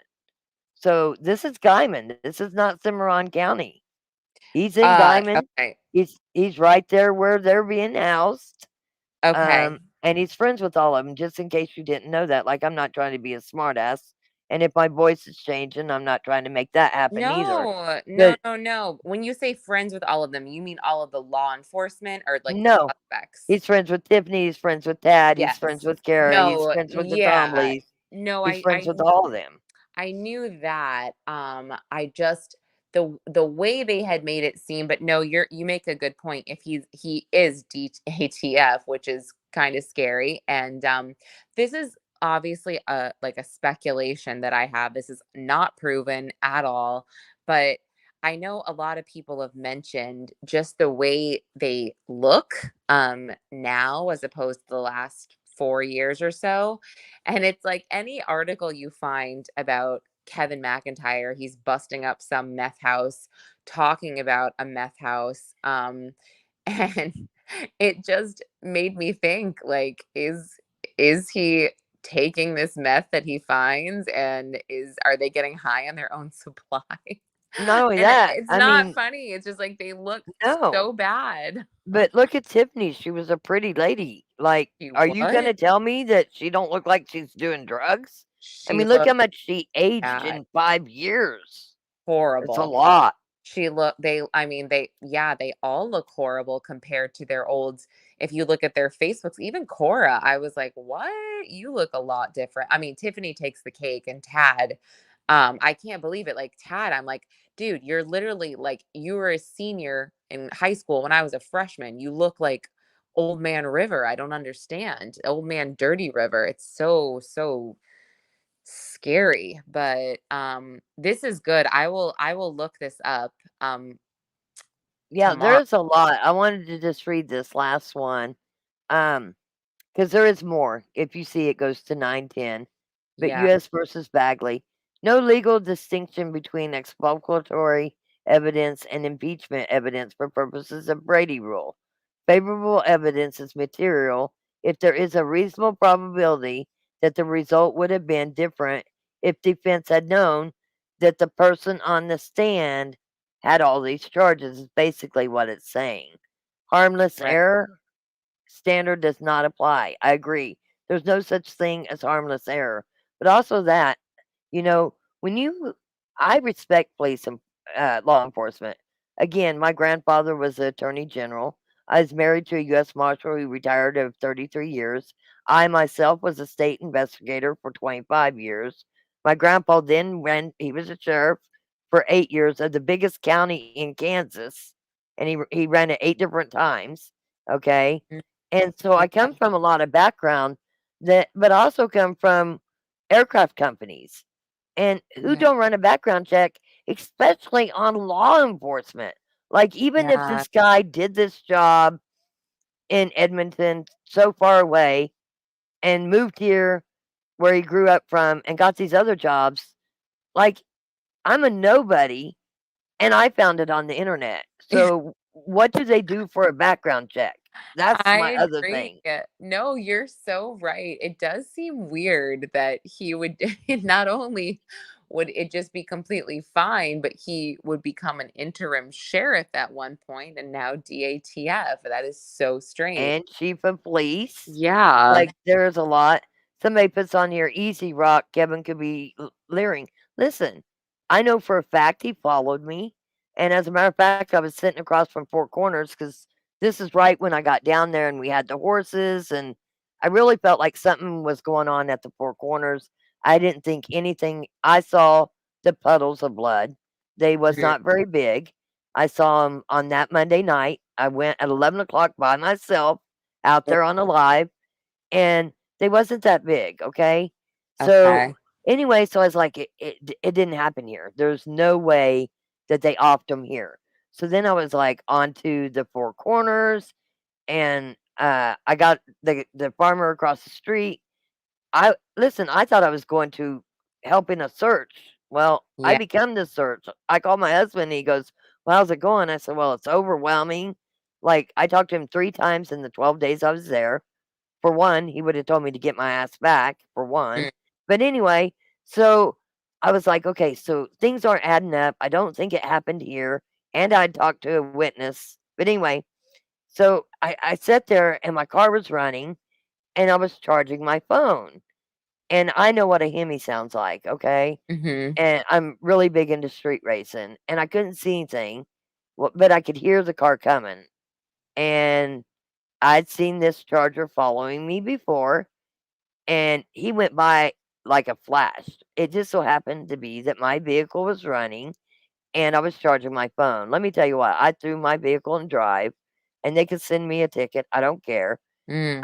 I turned my brights on. He was all blacked out. You could not see his car. But I got close enough and I have front and dash cam, front and back. Wait, this is And Ford Charger that I've been hearing about now yes. on And everybody's Facebook calling it groups. black, but it's actually looks black, but it's actually blue. So Kevin, you're not getting off that easy. I don't let everybody know everything I know because I know that listen, these Yeah. people need the truth, but I also know that say I tell you one thing or I tell my live one thing, and then say they tell the neighbor, something gets added to it and gets added to it and gets added to it. Yeah. Listen, I got the tag number. I chased him at 110 miles an hour and he was blowing me away. Okay, but I'm not in a Hemi. And I came home telling my husband, "Okay, I'm getting listen, I'm getting a new SUV." And he's like, "Why?" I said, "Well, I need one that's gonna at least go 150." He's like, "Why in the hell are you driving Well, that fast?" now And that I realize, I'm sorry to interrupt you, but I'm so curious now if you went to the crime scene, you saw the pools of blood. I Did took you pictures, yeah. did you get there in time to see like the almost broken hammer or anything else that may have still been there before they bagged it all up? No, but I Okay. did when I went the next day. I actually helped News Nation. I kept saying I was an intern because I bought them pizza, but they how do I say this? They contract their work out, okay, is what they do. And so the first group that came, Dan and Brooke, they were super awesome, and they got a team out of Tulsa that drove over to do all the filming and recording for them. But I become really close with them, and they were real. I'm not a News Nation fan. I'll just tell you that straight up. Not a News Nation fan. But even the mom and dad, this is how understanding they were. Um, the mom and dad was going to meet down by where the car was found. Okay. And I want to say this was like Wednesday or Thursday. Sorry, when you say And mom and dad, which mom and dad? I am talking Veronica's mom and Oh, Veronica's dad. okay, got it. And anyway, and I had told Dan, I said, listen, I got a meeting to go to. I'll let you know what's up if you're invited. Well, anyway, so it ended up being mom and dad. I skipped the part of earlier when I was out there looking, a bunch of horses showed up in a trailer, and I thought, oh my gosh, we've got our 2 horses. Now we got 5 others. We can cover a lot of land. That's what was going through my mind. Like, we've got help Yeah, now. yeah. And no, they were there to go put locks on all their gates. Okay. Oh, Because it happened right across where they keep their cattle. Well, one gentleman talked to me, and I ended up closing that live because I don't want to endanger him at all. But he swears that he saw things that nobody should ever see. Like, he almost made me want to cry. He's in his 20s. But he also told me he never saw any women. So, with that being said, now mind you, he's out there quite a bit of the way, but can see he saw the blue car. But he swears that that blue car was in the grass. So now where I'm stuck is, how on earth did it get from the grass to the street where the puddles of blood are? Like, I don't know. that's what I think that was something that I had not stopped thinking about. And how did it veer off the road for a thousand feet plus or whatever it was? And was was it just Cora and Cole that might have been waving them down? But like that just seems off, right? It, Like to have two yeah, and people in the middle let of me tell nowhere. you, it's not in the middle of nowhere. That road, the highway runs right there, and I drove it so much that I could be a local, honestly, that I would see people out of my peripheral vision over there looking where the car was. So it was very easy to see. There was a guy that we were looking at Four Corners, and he came from the south, which I don't know what he was doing down there. But anyway, so my team was like, my friends that I brought from Wichita, I was like, hey, that guy's filming us. Well, of course, Rock, I run over and stop his truck at stop sign. I said, why are you filming us? And he said, no, I'm talking to my wife. And I said, do you realize 2 women are missing? And he goes, no. And I said, well, how often do you run this route? And it's all on a lie. And he Yeah. said, every day but Sunday and Monday. I said, well, Saturday, did you happen to see like any cars on the side of the road? Now, mind you, my job was to find these women. I wasn't trying to be an investigator or anything, or I just had questions. He Yeah. said, yeah, at that point, I didn't even know that it was a blue Kia SUV. And he said, yeah, there was a blue car. It was a SUV. I said, you saw it? And he said, yeah. I took his name and number down. I said, listen, I'm not going to ask you any more questions because I just feel like you need somebody trained to ask you that. Where I've had enough training to ask that, but this is not my case. My job was there to look for these women. Well, so he would go by and he'd wave because, we were at the Four Corners or we'd be out looking, and he would wave. He's from Cuba. He don't speak a lot of English, but I understood him quite well. Well, I went on Saturday and sat there and watched the traffic at between 9 and 10 is when it happened. There was quite a bit of traffic. This whole rural BS, you can see where the car was from the highway. It's not like it's a mile down the highway. It's literally right there. You go Yeah. down, I'm not good with footage, but you know, I would say maybe 50 yards and it L's off, and that's where the car was. So it was right there by the highway. The highway curves. You would have noticed it, okay? You would have. So And yeah, how was your cell service? it was horrible. It was Horrible. horrible. As Oh, a matter of fact, I that ended scared up me a going little and bit. buying a burner phone, and believe it or not, people with AT&T has bad service, but the burner phone I bought from Dollar General is AT&T, and I had 5 bars. The only problem with that I was having is I'm an iPhone user, and they didn't have Yeah. an iPhone, so the only choice I had was to get an Android. So I screwed up a few lives here and there, just trying to get things straight. And listen, everybody that was watching the YouTube channel, they were never dogged me. Like, this lady doesn't have her shit together. Like, I was really honest. Listen, I Yeah. had to buy a burner phone just because I can't get no signal, and I want to make sure I get everything without things cutting out. But I don't understand the Android, so you're gonna have to bear with me. Well, anyway, so I bought an Android, and that pay service that I pay for, it's $40. I bought the phone, and I bought the biggest package they had, which is $40, unlimited everything, and I got really good service. Well, anyway, so I filmed on that Saturday, went and checked out some spots that people had asked us to check out. Some people believe in psychics, and I was willing to even go that route because I realized, hell, just because I don't believe in them, that don't mean other people don't. So I try to take everybody in consideration. I went to where the psychics told me to go to. Well, anyway, so that Saturday, I'm telling you, was just like every other Saturday. Plenty of cars going by there. It would have been seen. Now, Yeah. come to find out, I know that there's 4 witnesses, and it's not just the guy I found in that truck. The cattle guy, a friend that drove by and saw the car there and thought they were just changing the flat, but didn't see people. Well, Yeah. the guy that was doing the cattle said that he told me what the truck was, and they had a cattle trailer. So if it did happen at that site, I'm confused about the girl that had to clean up the blood, the 16-year-old, because I Yeah. believe they would have thrown them in that cattle trailer myself.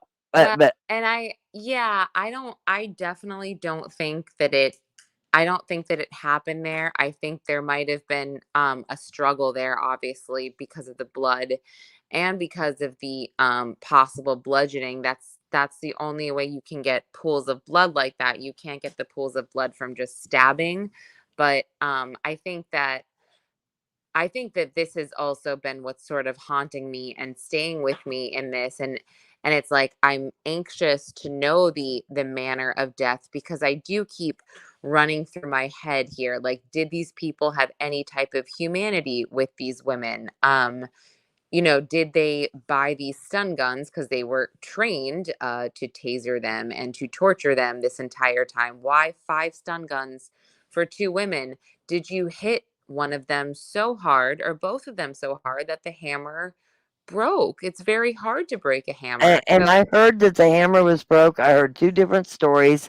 I heard that for one, there was a handle, and that the yeah. other, there was, one, there was a handle, and the other one was that it was a hammer, the head. And then people said that LE was out there with, a metal detector. Well, was they looking for the hammerhead? Now, I am going to OSBI because there is some things that I was told. I'm not gonna. It'll give it away to everybody there, so I'm not gonna go there. But there was some things that I was told the night the night that I got there, that about the skid loader and some other things that has now come true. That tells me that that person knows a lot, and I Oh, will be going. the skid Yes, steer, skid steer. yes, Oh, yes. yeah. Well, Blacktop Road, the Skidster, like a lot. And I when I called OSBI, I couldn't get a hold of anybody. And you would think with everything I've had and I've been live, they'd have reached out to me. They have not reached Mm, out to me at all. Back to the guy with the truck.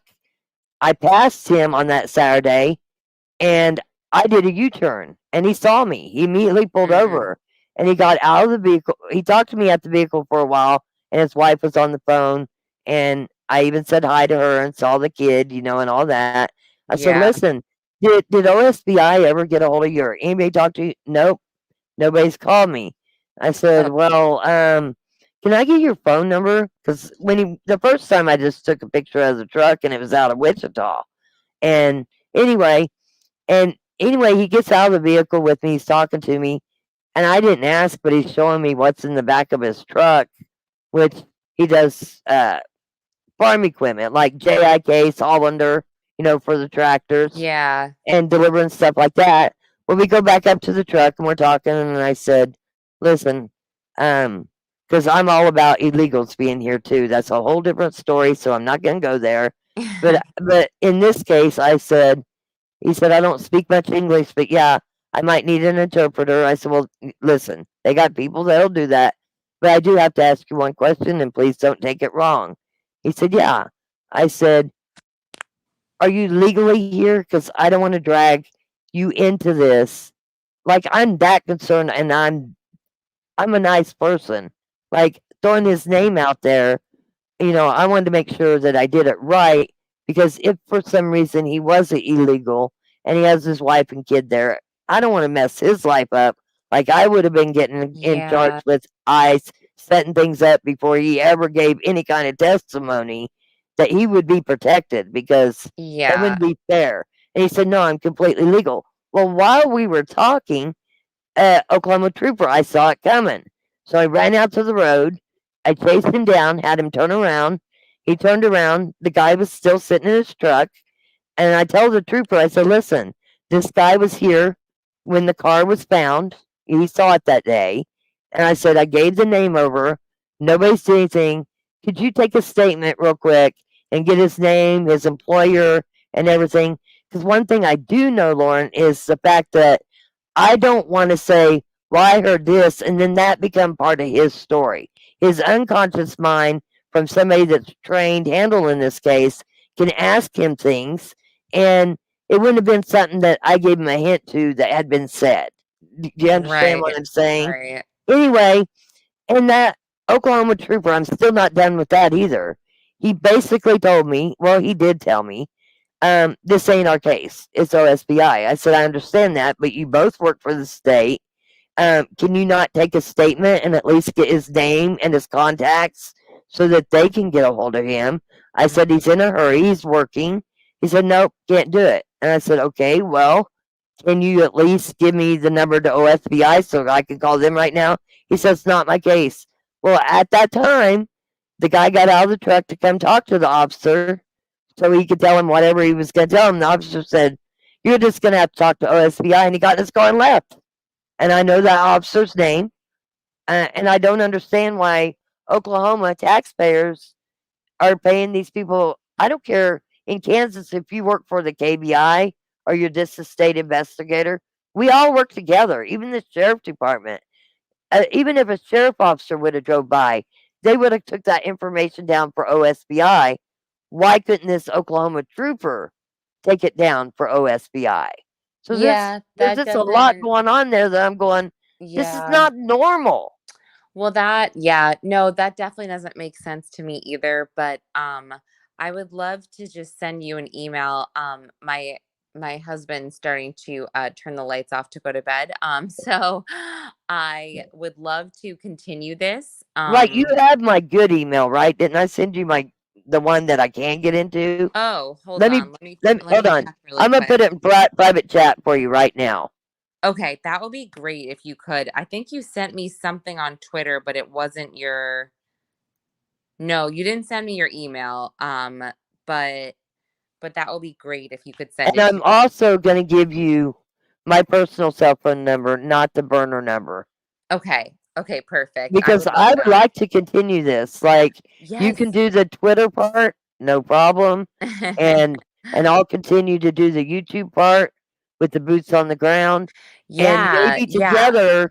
together we can cover two big areas, which is Twitter and YouTube, and we can get some things going. Like, seriously. Yeah, no, definitely. And like I said, I'm putting out at least 1 to 2 podcasts with some updates, like just things that I can find factually.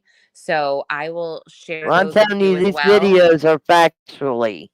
Like, What's if you that? go back and watch my original videos, you'll see the trooper, you'll see the guy I Oh talked yes, to.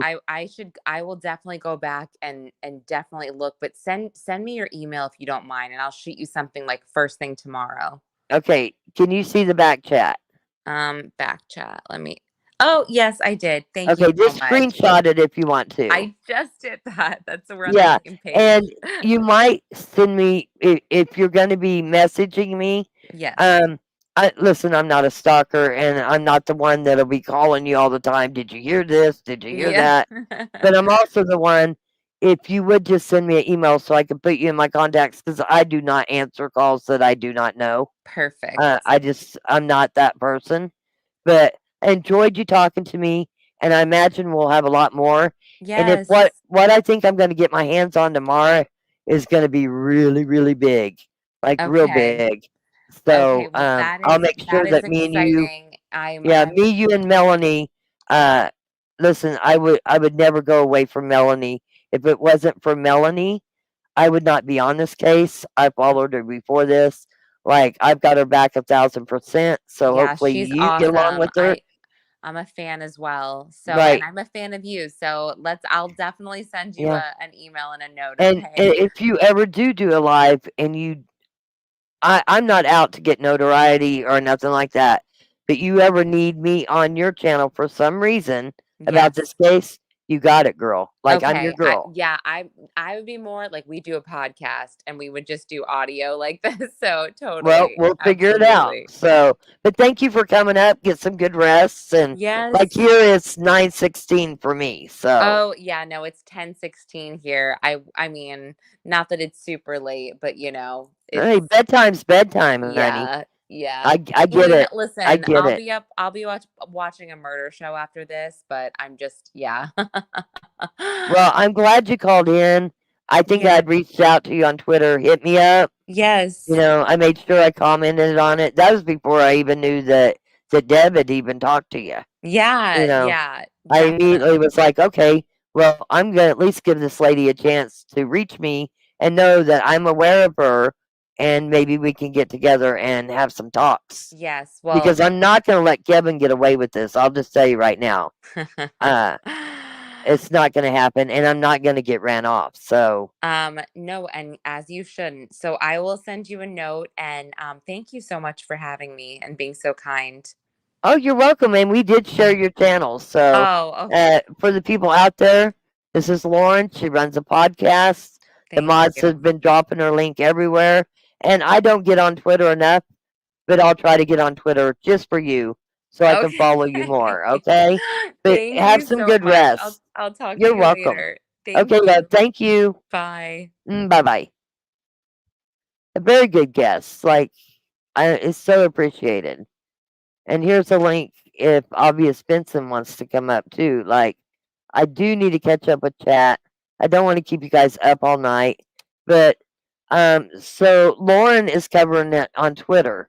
If you will go look her up, that would be awesome.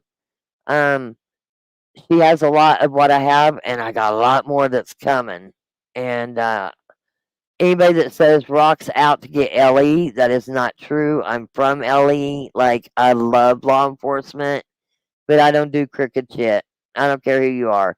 Even a YouTube creator. If you're crooked, you're out of here. There we go. Hey, hey, popping in to say hello. Well, you can pop right up here if you got something to say.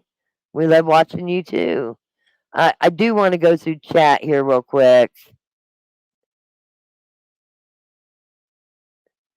So, don't go to the psychic side, Rock. No, don't consider. Don't consider it. Listen, at that point, because I do have people. Listen, I don't judge anybody. I know. Listen, I had some friends that went and chased orbs. Like, I get it, but I try to treat everybody the way I want to be treated. So in that aspect, um, I wish I could remember the name. Jamie could throw it out there. But this one particular psychic, a lot of people in chat watched. So I went places that she said. Also, she said, stay away from the where the car was left for 24 hours because the bodies will end up back there. I stayed away from the place for 48 hours, and I'm sorry the bodies didn't end up back there. But I do try to treat everybody equal in the fact that they wanted me to go somewhere, so I went there. You know, Do I believe in psychics? No, I really don't. But that I'm not going to judge anybody else for believing in them. That's on you. Like, it's okay. Thanks, Lauren. I got it. Got her message. Was glad to have her. Like, I'm also not selfish to say, like, I don't care if other YouTubers cover this. I will tell you it pisses me off, and excuse me, but it pisses me off when they come out with wrong information. Like News Nation, in my opinion, this is a YouTube channel. I have a right to my opinion. It's for entertainment purposes only. But how many days do they have breaking news? The FBI's coming. The FBI's getting involved.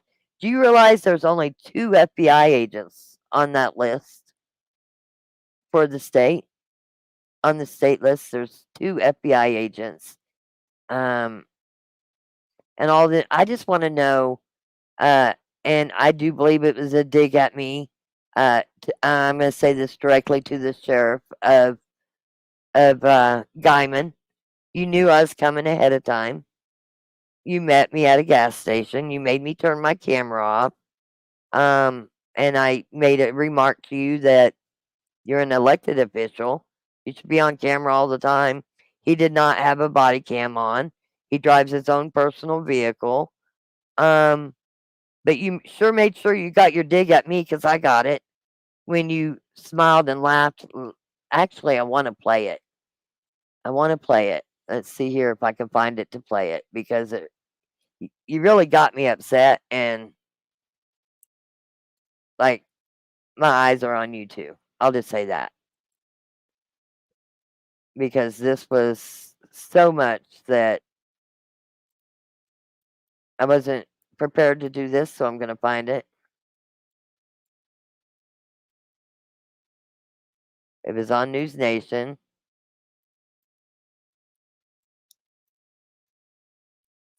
Kansas case.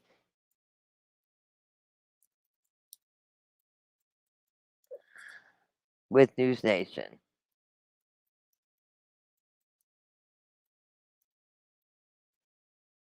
And do I believe for a minute? Let's go over that too. How many people in the chat? Tiffany Smart, okay? Okay. I don't do things wrong.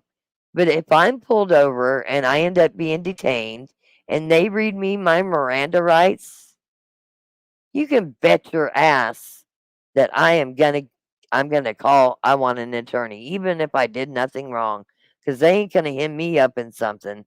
But you should always use that right. Why would you not use your right and get a attorney? So do I believe these comments? I mean it's in paper.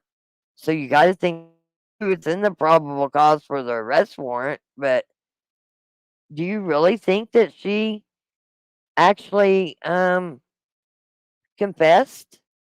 Do you believe that uh Paul Grice actually confessed without an attorney present? Like I question that. I really do. Because even as a law abiding citizen, and I contribute to society. Today I went and fed church on the streets for the homeless. Like, you know, even law abiding citizens. If you're detained by a sheriff, my grandpa would tell you, even as a sheriff, always ask for your attorney. Don't get yourself caught up in stuff. No, ask for an attorney. But I did find this and I want to play it. His little smirk and his remark about uh social media thinking they wasn't doing nothing. Well, I still want to know, Mr. Sheriff in Texas County, where was your search the day they were missing? And how long did that search happen? Because the rancher says it was only an hour and a half, says there was no LE at all.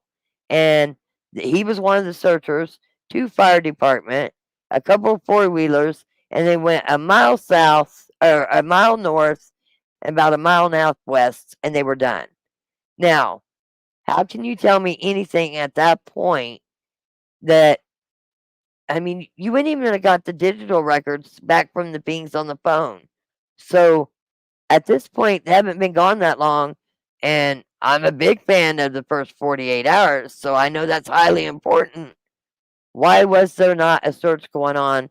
And I guarantee you, if you guys would have asked, I'm talking to Ellie and I'm talking to the Texas County Sheriff at this moment. This is to you. Why wouldn't you? Because you wouldn't have known the pings or anything else. Why wouldn't at that point you realize these women are missing? Why wouldn't you request a search party and people to come join? That's my number one question to you. Okay.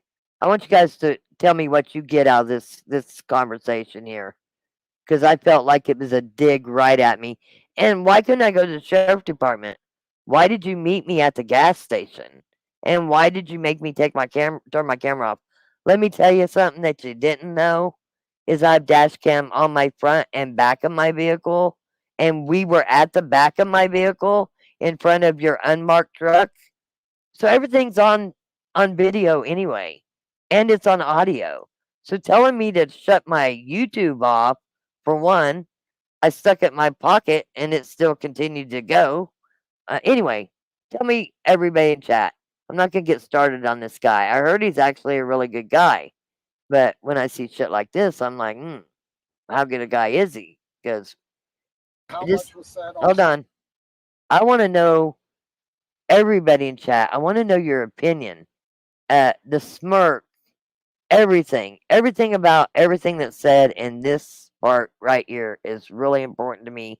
I'm not, and oh, I asked him, are you running for sheriff again? He said, yeah.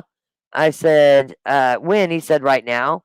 I said, well, who's running against you? And he laughed and said, nobody. And I said, maybe I'll run against you. Like, seriously, you're that cocky? And you're telling me to turn my phone off? I mean, obviously, it don't matter what kind of record you have in that county. I mean, anybody can run, right? Like, we got a guy that had embezzlement charges, and the DA appoints him as a task force. So, what would it matter? Okay, so let's play this. Get me all started and wound up. Ready for this? How much was said on social media? Okay. It's that. Because they cut it off, not me. How much was said on social media? I'm going to make it bigger. I'm going to make a sound bite for the Discord, and it's going to be this right here. And anybody that knows Discord knows I love to make sound bites on Discord. And it's going to be him. He's going to be in our Discord. And I'm going to hit that all the time. How much was said on social media that we wasn't doing our jobs? Well, you're welcome. Here it is. How much was said on social media? They can see now that we've done our jobs. All right. Actually, I can't see now that you done your job. Okay? I can't see now that you done your job. You didn't talk to the 16-year-old daughter of Cora until that Wednesday. So you got Saturday, Sunday, Monday, Tuesday, Wednesday. And I'm not sure that it was Wednesday that you talked to her. I just know she went in protective care then. Okay? But so no, I can't see now what you did. I want to see, but I'm probably going to have to wait for trial. But I would like to know what you did Saturday all day. They went missing in the morning. So what happened to the whole day there? What happened to the next day and the next day and the next day? So no, I haven't seen what you did. So don't get me started. How much was said on social media? They can see now that we've done our jobs. Have you did your job, really? We live in a county, we live in an area of the United States where we have a lot of things going on in our country right now. Okay. We live in an area of the United States here in Wichita, Kansas, and we see what's going on with the country. But we don't have 2 missing women that are unaccounted for and law enforcement not looking for them. And they said there was foul play, there's blood. Like, what was you doing? You wasn't looking for them? Okay, go There are on. a lot of things going on in our country right now. Let me say, and that's Rock's opinion. This is YouTube, entertainment purposes only. So that's Rock's opinion. I'll leave it with that. That are not great for law enforcement. But this area has always been supportive of law enforcement. I'm supportive of law enforcement too, but you also get paid to do a job, protect and serve. That's what you're supposed to do. So don't you think serving your community would have been to be looking for these missing women? I don't know. I guarantee you, if one of my deputies was on the side of the street out there and he was in a fight for his life, there would be 12 or 15 people stopped to help him. I can guarantee you, if you, sir, Mr. Bully, was at the side of the road, I would stop and help you. That's human nature. Like, obviously, I've said this before, under sheriffs and stuff, regular patrol officers, they don't get paid enough money to do the job they're doing. And people don't care about the consequences anymore. They just do it. So, yeah, I'd save your job. Listen, I would pull over at the side of the road and help you. Sheriff Easter, our sheriff, I used to take a certain route each night. Easter used to be a Wichita PD officer. His brother was a sheriff department officer on the route that I would usually have went to work. Well, that night I had something else to do. I went a different way. Sheriff Easter's brother had pulled over two guys that had been in trouble a lot in front of a liquor store in a very busy area. And guess what? They had him get on his knees and they shot him in the back of the head. It was horrible. It was absolutely horrible. You know what I mean? Absolutely horrible.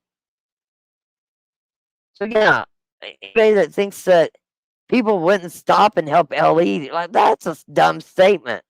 And you're gonna brag about it like hell you'd have more than 12 stop, especially me. And like when Easter's brother passed away, I had nightmares for a long time and I still have them. Because I had a four-wheel drive Toyota Tundra back then. Do you think I wouldn't have probably ran them over? My truck sat high enough. They were standing, had the officer on the ground. Uh, I thought of all kinds of ways that I would have saved him that night. And why God had me on a different path that night, I don't know. I don't know. And yeah, look at Mark Espinoza, the undersheriff over in Elkhart. We all love him to death. Great guy. And I can promise you, he don't do it for the money. He does that job because he cares. There's two things I say about a police officer nowadays. One, they do it because they honestly care. Two, they do it because they want power, they want control, they want to be that, oh yeah, I'm the boss of the town. I don't know which one this sheriff is. I don't have a clue, and I'm not even going to try to guess. I'm just saying to say that I guarantee you, if I had an officer at the side of the road, at least 12 people would stop to help. You damn right we would. You risk your jobs every day. So I don't even know why you threw that in there. Because, yes, I'm not even from there and would stop to help. Anyway. All right. We love our people and the people love us. You guys made a really quick decision to bring in OSBI pretty immediately. What was behind that choice? So that involves the case, and I'm not going to talk about it. No, I'm not going to talk about it. We saw people on the roof. Talk to us a little bit about that. Why was that so? Well, I mean, do you guys know exactly what we're dealing with? Watch this right here. All right. So we're going to take those extra precautions to be in places that we may not normally be. It's not every day you see an officer or two on the roof. Hold on, guys. It's not every. Maybe this is just the way he talks, but do you get the smirk? Do you get the smile out of it? Like I do. I got it immediately. It's not every day you see an officer or two on the roof. All right. It's not every day you see the drone flying. We did one more time to be in places that we may not normally be. It's not every day you see an officer or two on the roof. All right. It's not every day you see the drone flying. We did the drone just for security to do sweeps of the other buildings and things like that. Okay. The presence here today is because we didn't know what to expect. All right. Not only that, did you know about the God's Misfits? Did you have any idea about the God's Misfits and the compound? Because I damn sure was telling everybody about it. I think the reason they had so much security is maybe the God's Misfits. I'm just hoping that on May 15th, more of you guys show up. And I rescheduled my eye exam that was for May 1st this week for my other cataract, and thank goodness for my team because they rescheduled me for May 15th, so I gotta call them first thing in the morning and change it again. We were going to allow 50 people in the courtroom. We ended up with 39, I believe. So 50 was allowed in the courtroom and only 39 people showed up. There is people out there that has to work. I get that. But showing up, I personally believe this case needs to be moved out of Guyman. Like, I think it'll go to Woodward or and I'm not even from there. I think it'll go to Woodward or it'll go up to Oklahoma City, but that's my personal opinion. Don't hold me to that. That's just my guess. Spectators, all right? So it wasn't exactly what we expected, but the response would have been no different. Should we expect a presence like this every court hearing? Until further notice, yes. How have the suspects Until further notice, because they're acting like nobody's going to show up. Well, I'm going to show up. And that person who said they had bail money, you better have bail money, and there better be people filming every damn bit of it. That's all I got to say. Been in jail? I know there's a lot of Facebook speculation. I saw something, possibly a fight between them. I don't know if you're able to comment. I can tell you that did not happen. Cole was not. Nothing happens in his jail because he's the boss. That no one has been assaulted in my jail that has to do with the 4 you're asking questions about. Has there been any assaults in your jail? Because you said about the 4 you're asking about. Has there been assaults in that little bitty jail? I'm just curious. Is there anything else you want to add? Not really. Anything else just about Texas County? Okay. Smirk again. Is this normal for him? I don't know him. But I am a body language reader. Is there anything else you want to add? Not really. Anything else just about Texas County being so unique and just with this case, being so rural and so close knit? Have you all been treated good since you've been here? Of course. No. That's how everybody is. All right. We love people. We don't have the bigger, we don't have a lot of the things that happen in bigger cities, but every now and then we do, right? But the big deal is we still have the support of our people here. All right. Do you have the support of your people there? I question that. I mean, now that they know that your district attorney hired what would have been a felon that was charged with embezzlement as the head task force guy, how much support do you got there now? I don't know. I'd question it. I mean, I support all law enforcement. Your road officers, it's not their fault, but your DA, that's who hires the drug task force guy. I mean, do you even do background checks there? I'm curious. Don't seem like it. I just signed up to run for sheriff again a week ago. I didn't have an opponent. Well, you might have an opponent now because I've really been thinking about it. Is it past time? I mean, I do have a house in Yukon. So do you have to be an Oklahoma resident? Do you have to be a resident of Guyman? Because I'm down. Hell, you'll hire a guy that was grand jury and indicted by a grand jury. Worst thing I ever did is stole my dog out of the pound. So bring it. All right. Must be doing something right. My guys must be doing something right. We have a working relationship in this county with everyone. That's the other question. When I talked over on the Kansas side, that's right there on the border, but you don't have a working relationship with the sheriff of a county right across the border? Seriously? But you have a working relationship with everybody? I'm confused. From the Texas County Sheriff's Department, Guyman Police Department, Goodwill Police Department, Texoma, every agency works together and are partners with the OSBI. All right. Those guys are amazing. All right. Amazing. They're highly trained, and let me tell you, they actually get background checks. So they're not just your everyday Joes, your OSBI and your FBI. Absolutely. Listen, when my kid's dad became a marshal, before he became a marshal, they went clear down to his grade school days. The FBI, from what I saw, amazing. All right. Because they're trained. We have the support of our people. We have good partnerships, and that's what makes us successful here in this county. Sure. I saw one of your deputies. Okay, so you're successful in your county, and where the women went missing was in your county, and this is the first press release we got the whole time, and no major looking for the women. That's success? Well, I'd hate to see what unsuccess is. Woof. It would appear to be a family member who walked My opinion. in, and that makes it challenging. It makes it emotional. So, what is this like for you guys? Did you see me hug the person when they walked in? Is that okay? I thought that was me. You probably saw. Hugged who? Who you hugging? I don't know. Was you hugging Kevin? How was we to see it? There was nothing on the news showing you hugging somebody. Who did you hug? Did you hug Tiffany? Like, I don't know. You know, when somebody is emotional and they're having a hard time, this is a tough deal. All right.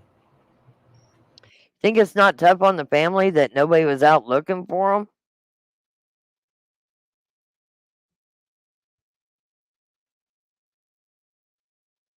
We're not robots. We are human beings, and we have emotions.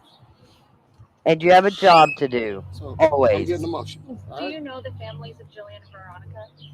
Wait That a has to minute. do with the case, and I'm not. What kind of emotion are we getting out of you right here? You're getting emotional. Do you know the families of Jillian and Veronica? That Hold has on. to do with the case. What kind of emotion did we get right here? I missed it. So I'm getting emotional. We're human beings, and we have emotions. So I'm getting emotional. All Do right. you know the families of Jillian and Veronica? That has to do with the case, and I'm not going to discuss it. Okay, well, I'm over Okay. this. The interview's over. I could probably find 50 others. Let me get to StreamYard. Like, here I went again, off the rails, telling you what I think.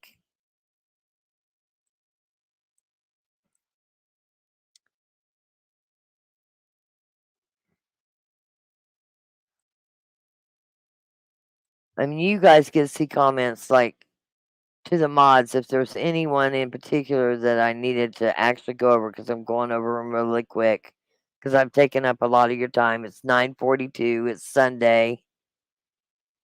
I don't want to.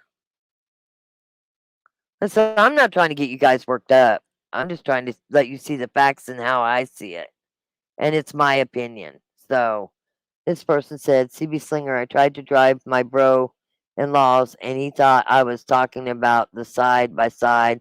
Then he realized and said, F no, you ain't driving that." Yeah, okay. I don't know what that was about, so it's okay. I don't get to see a lot of chat when I'm doing a live. And to be honest with you, I have a hard time going back and watching a live. I cannot stand myself, my voice. It just drives me nuts. Always has. Don't go to the psychic side. I already been there. Like, how did I back up already? I'm just gonna book on down here. Oh yeah, and let's not forget Kevin was going around the state teaching people how to use stun guns. Hello. Stun guns have limits in voltage and often can incapacitate. Listen, I've seen people that are on that bath salts and standing in puddles of water and being stun gunned by at least 6 other officers, and that person was still going strong.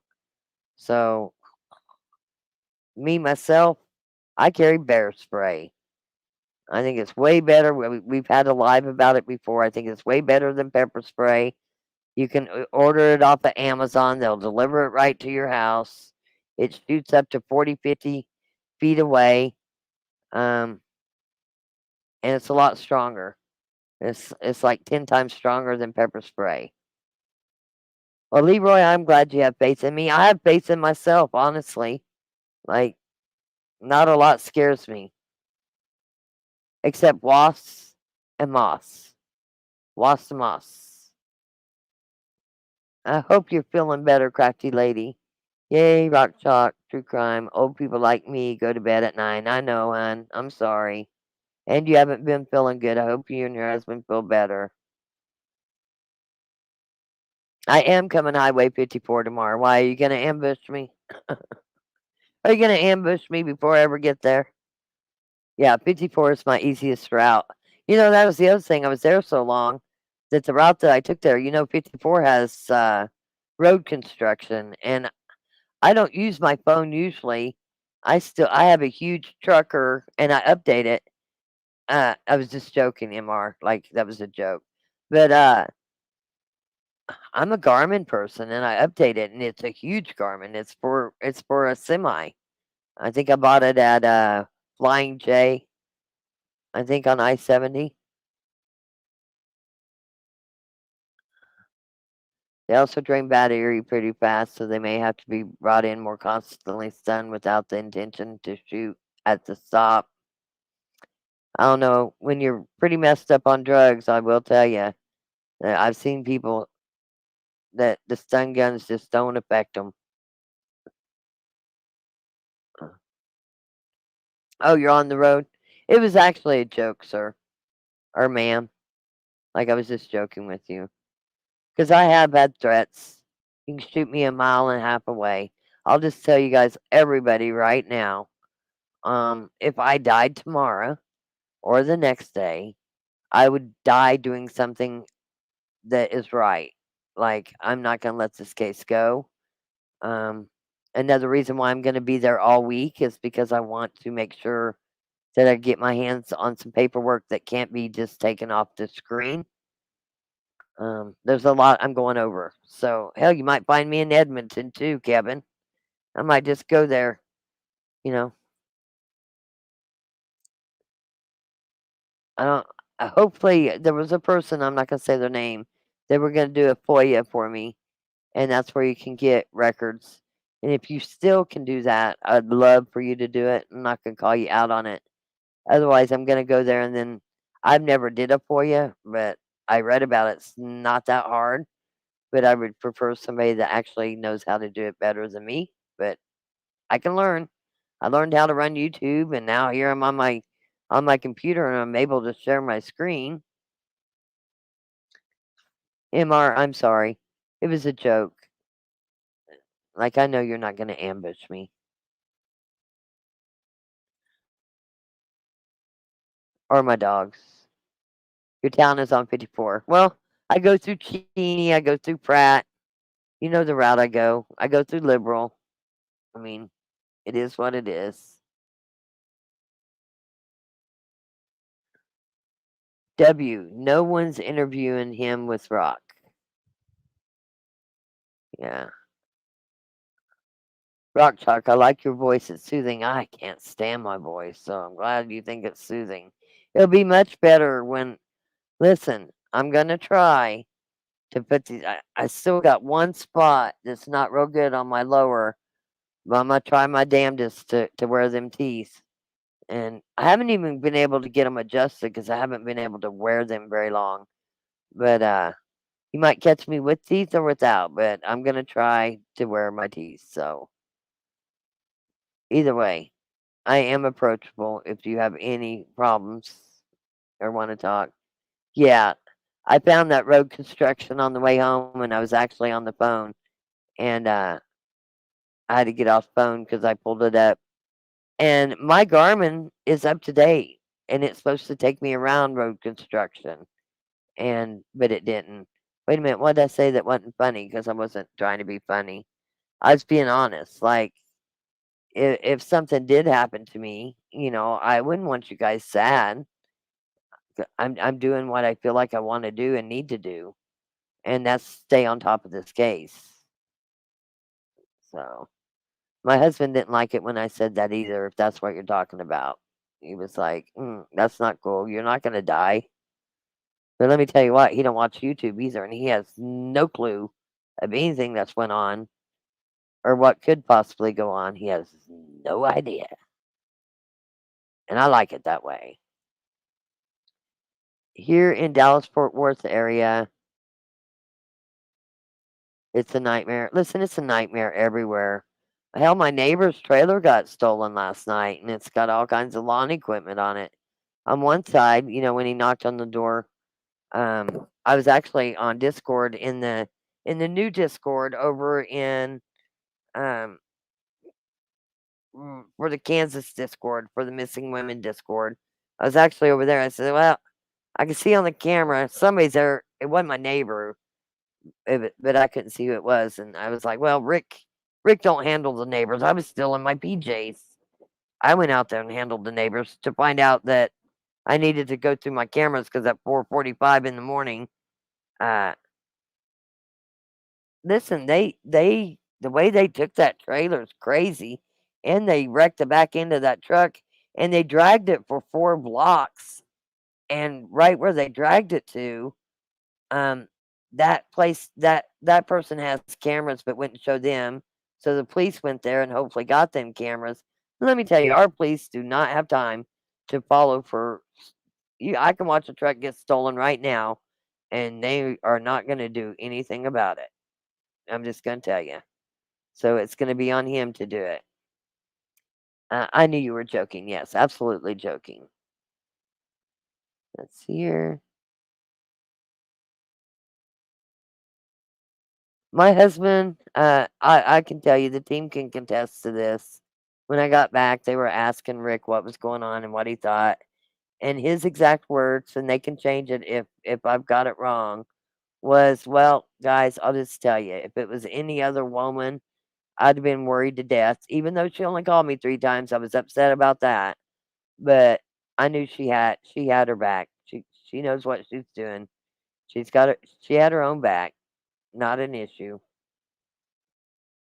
I will be careful. Definitely careful." Like like I said, if there's people I have people hitting me up on the phone, "Hey, are you gonna be available? There's things I wanna talk to you about." Um, I would say that I don't mind meeting up with you, but I'm definitely not going anywhere near the compound, okay, for one, and I'd prefer to do it on the Kansas side, to be honest. But, I have no problem meeting up with people, and if there's things you wanna tell me or if you just wanna meet, then I'm okay with that.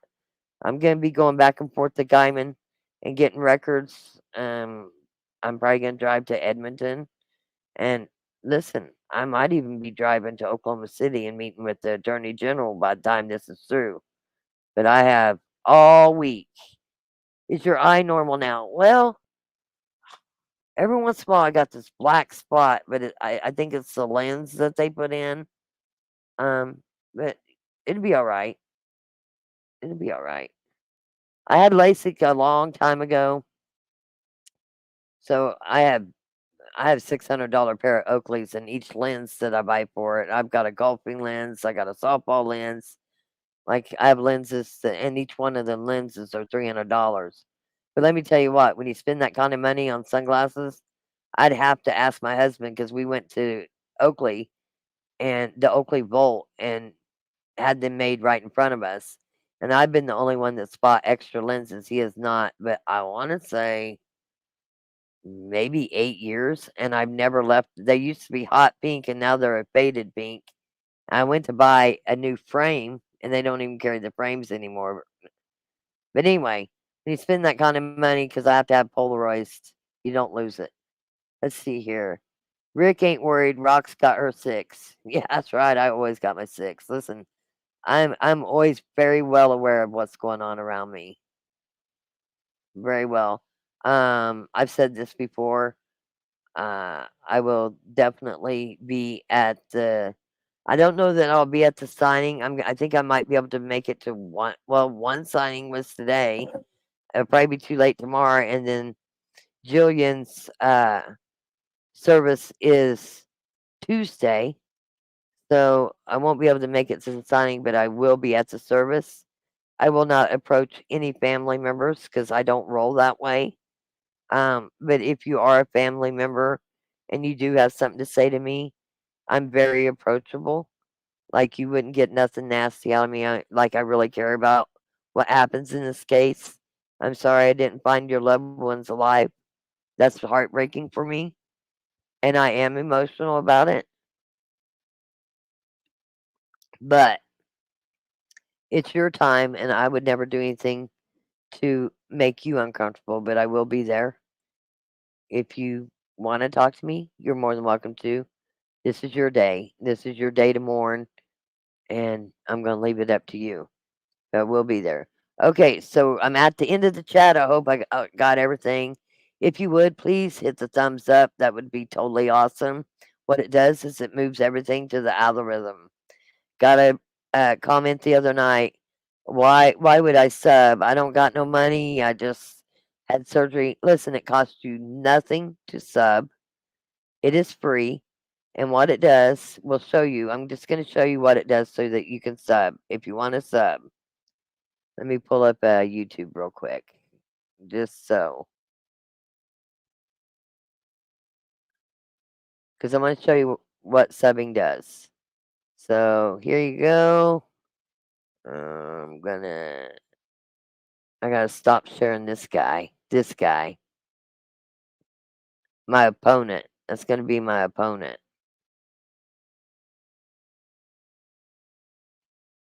Okay, here's YouTube. Okay. Should be on your big screen. I'm just gonna go over and click on me because here I am. But like here, this is stuff. Actually, I'll show you something else while I'm at it. Oh crap. Alright. Let me go to home. Okay. So I don't know what this is. Derek Evan. Oh, he's the guy there out of Elkhart who didn't appreciate having a YouTuber there. And I think he's changed his mind on it. I do know that Baby J's friends with him. I've never met the guy, have no issues with the guy. He's right there in Elkhart. I don't watch his channel, so I'm not sure why it's showing up. I saw Jessica on there. Um, Baby J is her name.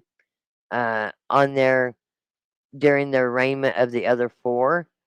And I watched that, so maybe now that's why he shows up. But obviously, I follow Attorney Melanie Little. I don't know why Nancy Grace shows up because I do not follow her or anything at all. But usually, right here is the people you follow show up. Okay, I'm into Street Outlaws. I love JJ with Upshift. So it just pretty much brings things people you follow. Nate Diaz, a big fan of him. Dan Mercer right there in character. Anyway, it brings up stuff that you usually follow. There's Sulphur, Oklahoma with the tornado. That's just horrible. I got family there, and it's just sad. But anyway, back to the YouTube. So I'm gonna go over here to my channel. Here's the community page. Okay, it costs you nothing. You will never see me ask you for money or whatsoever. But like when I drop a live earlier, I let you know ahead of time that I was doing on the live. It'll show up. You just subscribe and then I also post in the community, which listen between the phone and setting up the Discord and doing the Facebook page. I've been real busy, but here I said I made a Discord for Rock Chalk True Crime. Kansas case, feel free to join. That's on my Discord. And if you go in there and you click on it, it'll bring up the Discord. Of course, I'm a member of the Discord, and I'm not going to dox anybody in that Discord, so we're just going to do that. But you can also talk to people. You can actually have conversations where it's not just, texting. You can actually have conversations. One thing about the conversations, I'm going to make some more rooms, is because there's no way, it's real easy to overtalk people, and I wish they'd change that about it where you have to hit a button like you're next in line to talk. So, one thing I would say about the Discord is please be courteous of others and make sure that everybody gets a chance to talk. Um, this was where I put up that hey to the whole team, which includes you subscribers. I'm going to put a quick Discord together for those wanting to watch sports with me. Much love. I fell asleep for the Mike Perry fight. I made it all the way to the Mike Perry fight, and I fell asleep. And I will like my own comment. I'm not going to read the other comments. You guys can go there. Here was something else that I posted. I thought y'all might want to watch the PI that was investigating the area of the case. I didn't understand this PI. He supposed Did they get arrested? I thought he maybe we'd see supposedly some was answers here. watching the the case. He's a But PI, I didn't but he expect this never to be went done there. so quick, so And fast. I expected anyway, this to. Yeah. this was something that showed up in my news feed. I don't follow either John Kelly. I got an uncle John Kelly with the last name EY. But anyway, Take some this time, some real I want to time here, know you know, where this guy got because his it's Absolutely, information John. and rural and what out PI work there, did and he do? Like, I'm you just know, curious, I mean, Dustin. And are you coming back? you know how Because I'd guarded work may with you be and help the you. culture of the population.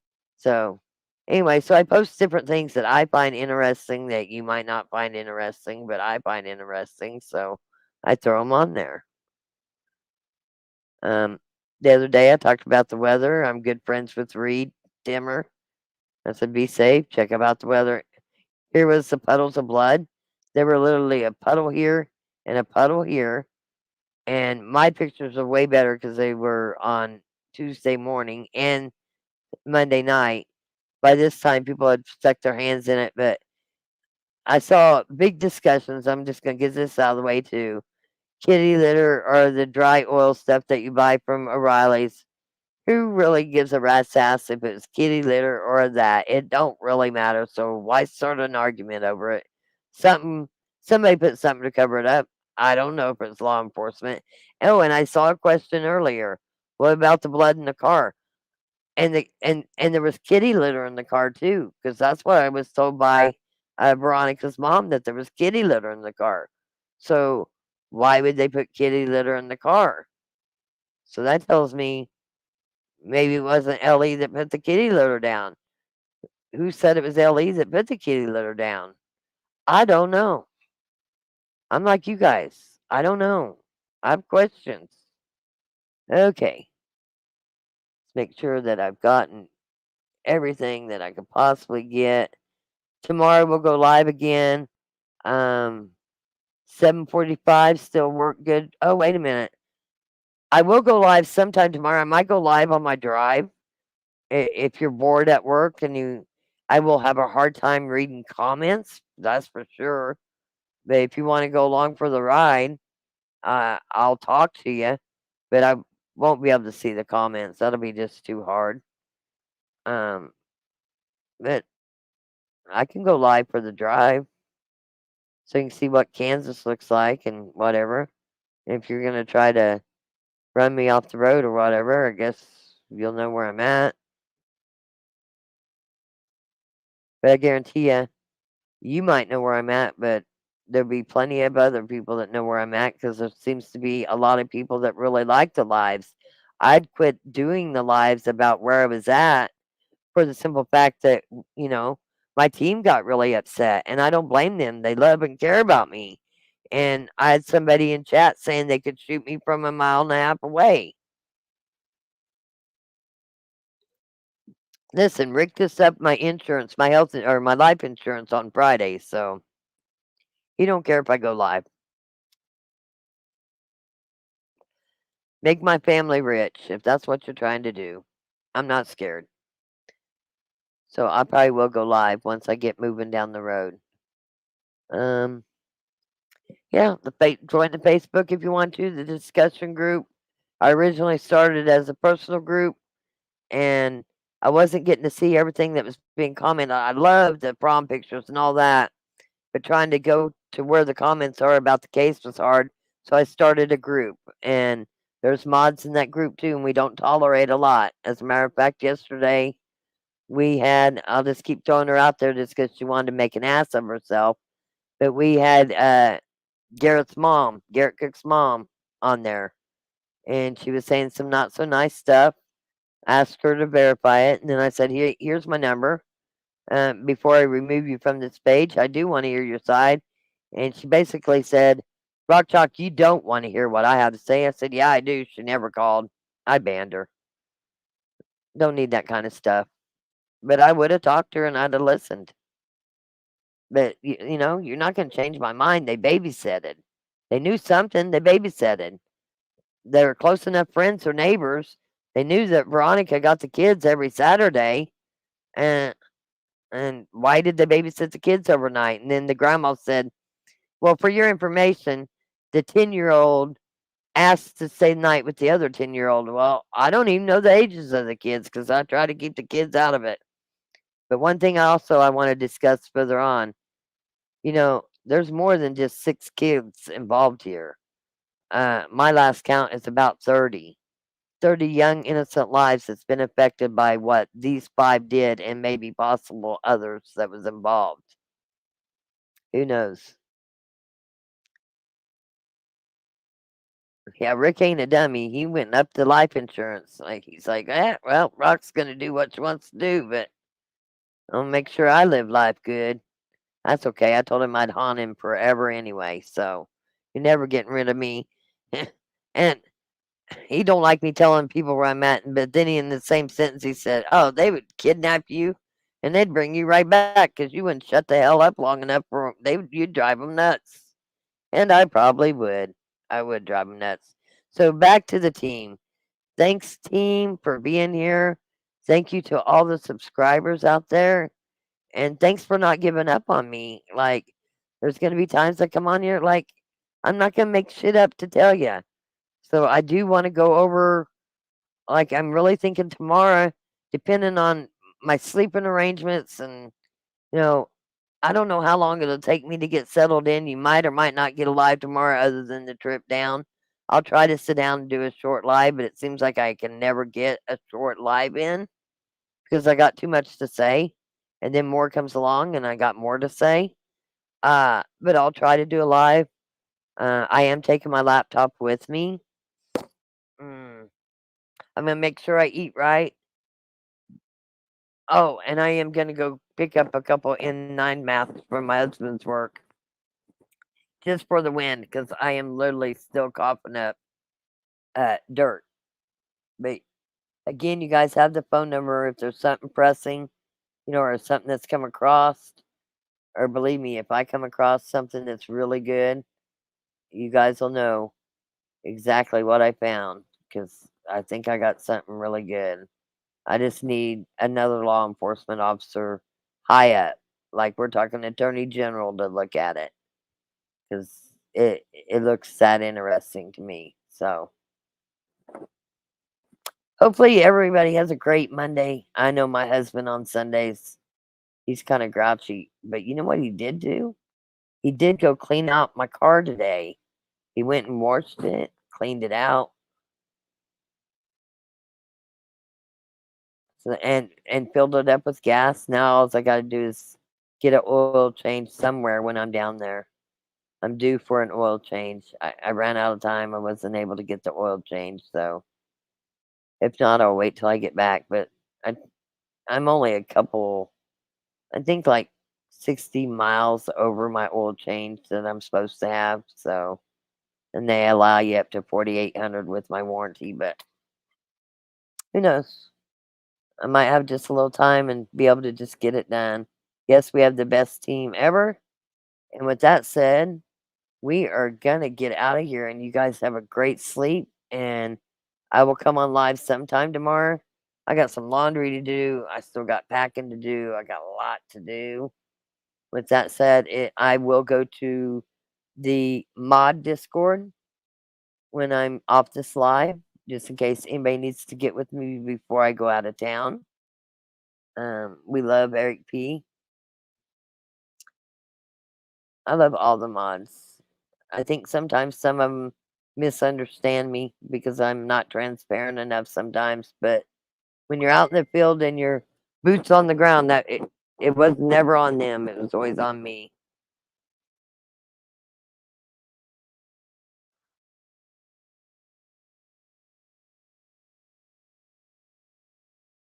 Trying to see who just messaged me.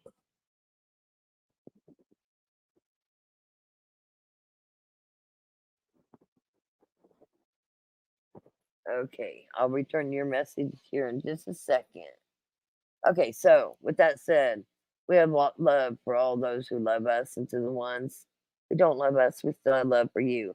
But if you're gonna come in Rock Chalk's channel and cause chaos, you will find yourself right back out the door. Because Rock ain't playing no more. I'm done with all that. Well, I think you're a cool dude. Like, seriously. like I said, we're not gonna let little people run it for everybody, that's for sure. And I appreciate the fact that you guys treat my mods good, and I don't call them my mods. It's our mods, but right now they are the ones modding. So treat them good. They're good people. They do it for free. All of us do this for free. We're definitely taking our time out and making sure that, for one, there's nobody left behind, and two, um, there is stuff to be talked about. I want to talk about the cults down there. I want to talk about the compounds down there. I want to talk about how, okay, and hopefully this person left because I started her for a reason. Like, why did you have to make this comment? Like, I don't understand. If you find your comment to be like, I know what I paid for StreamYard, I know what I paid for my Discord, I know what I paid for everything, and I know what it tells me it'll do. So for you to come in and try to dispute what I know I paid for really pisses me off. And maybe people will listen, just listen, and maybe not do it. Maybe you'll just leave Discord. That's how I feel about that one. So, and there was one other I'd screen. I do not. I do you know what the dam looks like on Beasley's ground where they were found? I do not, but will I try to find out? Absolutely. I'll go see if he'll let me come live on his property. I mean, you never know till you ask, right? That's the way I feel about it. I'm not gonna make him look bad, but I want to see for ourselves. But I won't go on his property without asking him. But I definitely, Jamie Beasley, if you're paying attention, the whole team, everybody would love to see it.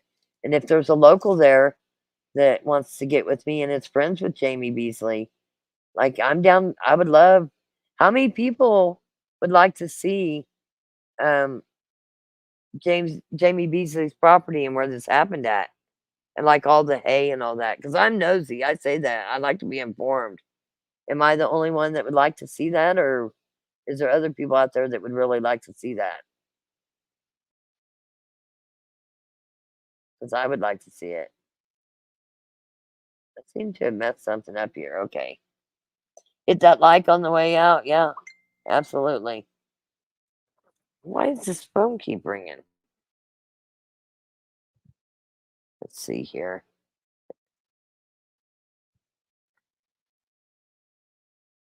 Somebody just sent me something.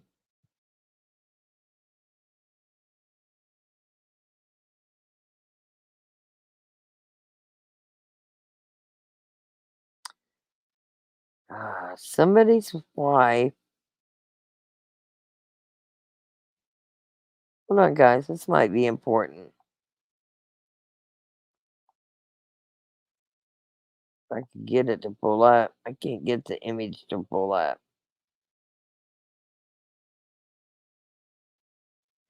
Somebody's been in contact with Paul Grice's wife. Yeah, I don't think she knew anything. And, she's got them kids in that picture.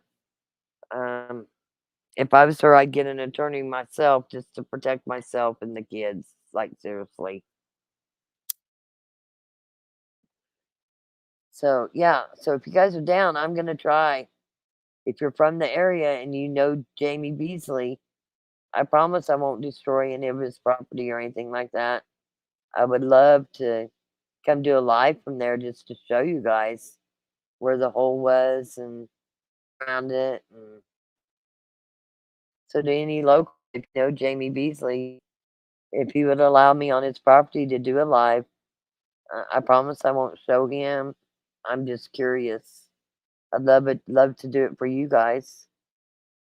But don't get it wrong, I'd love to do it for myself too.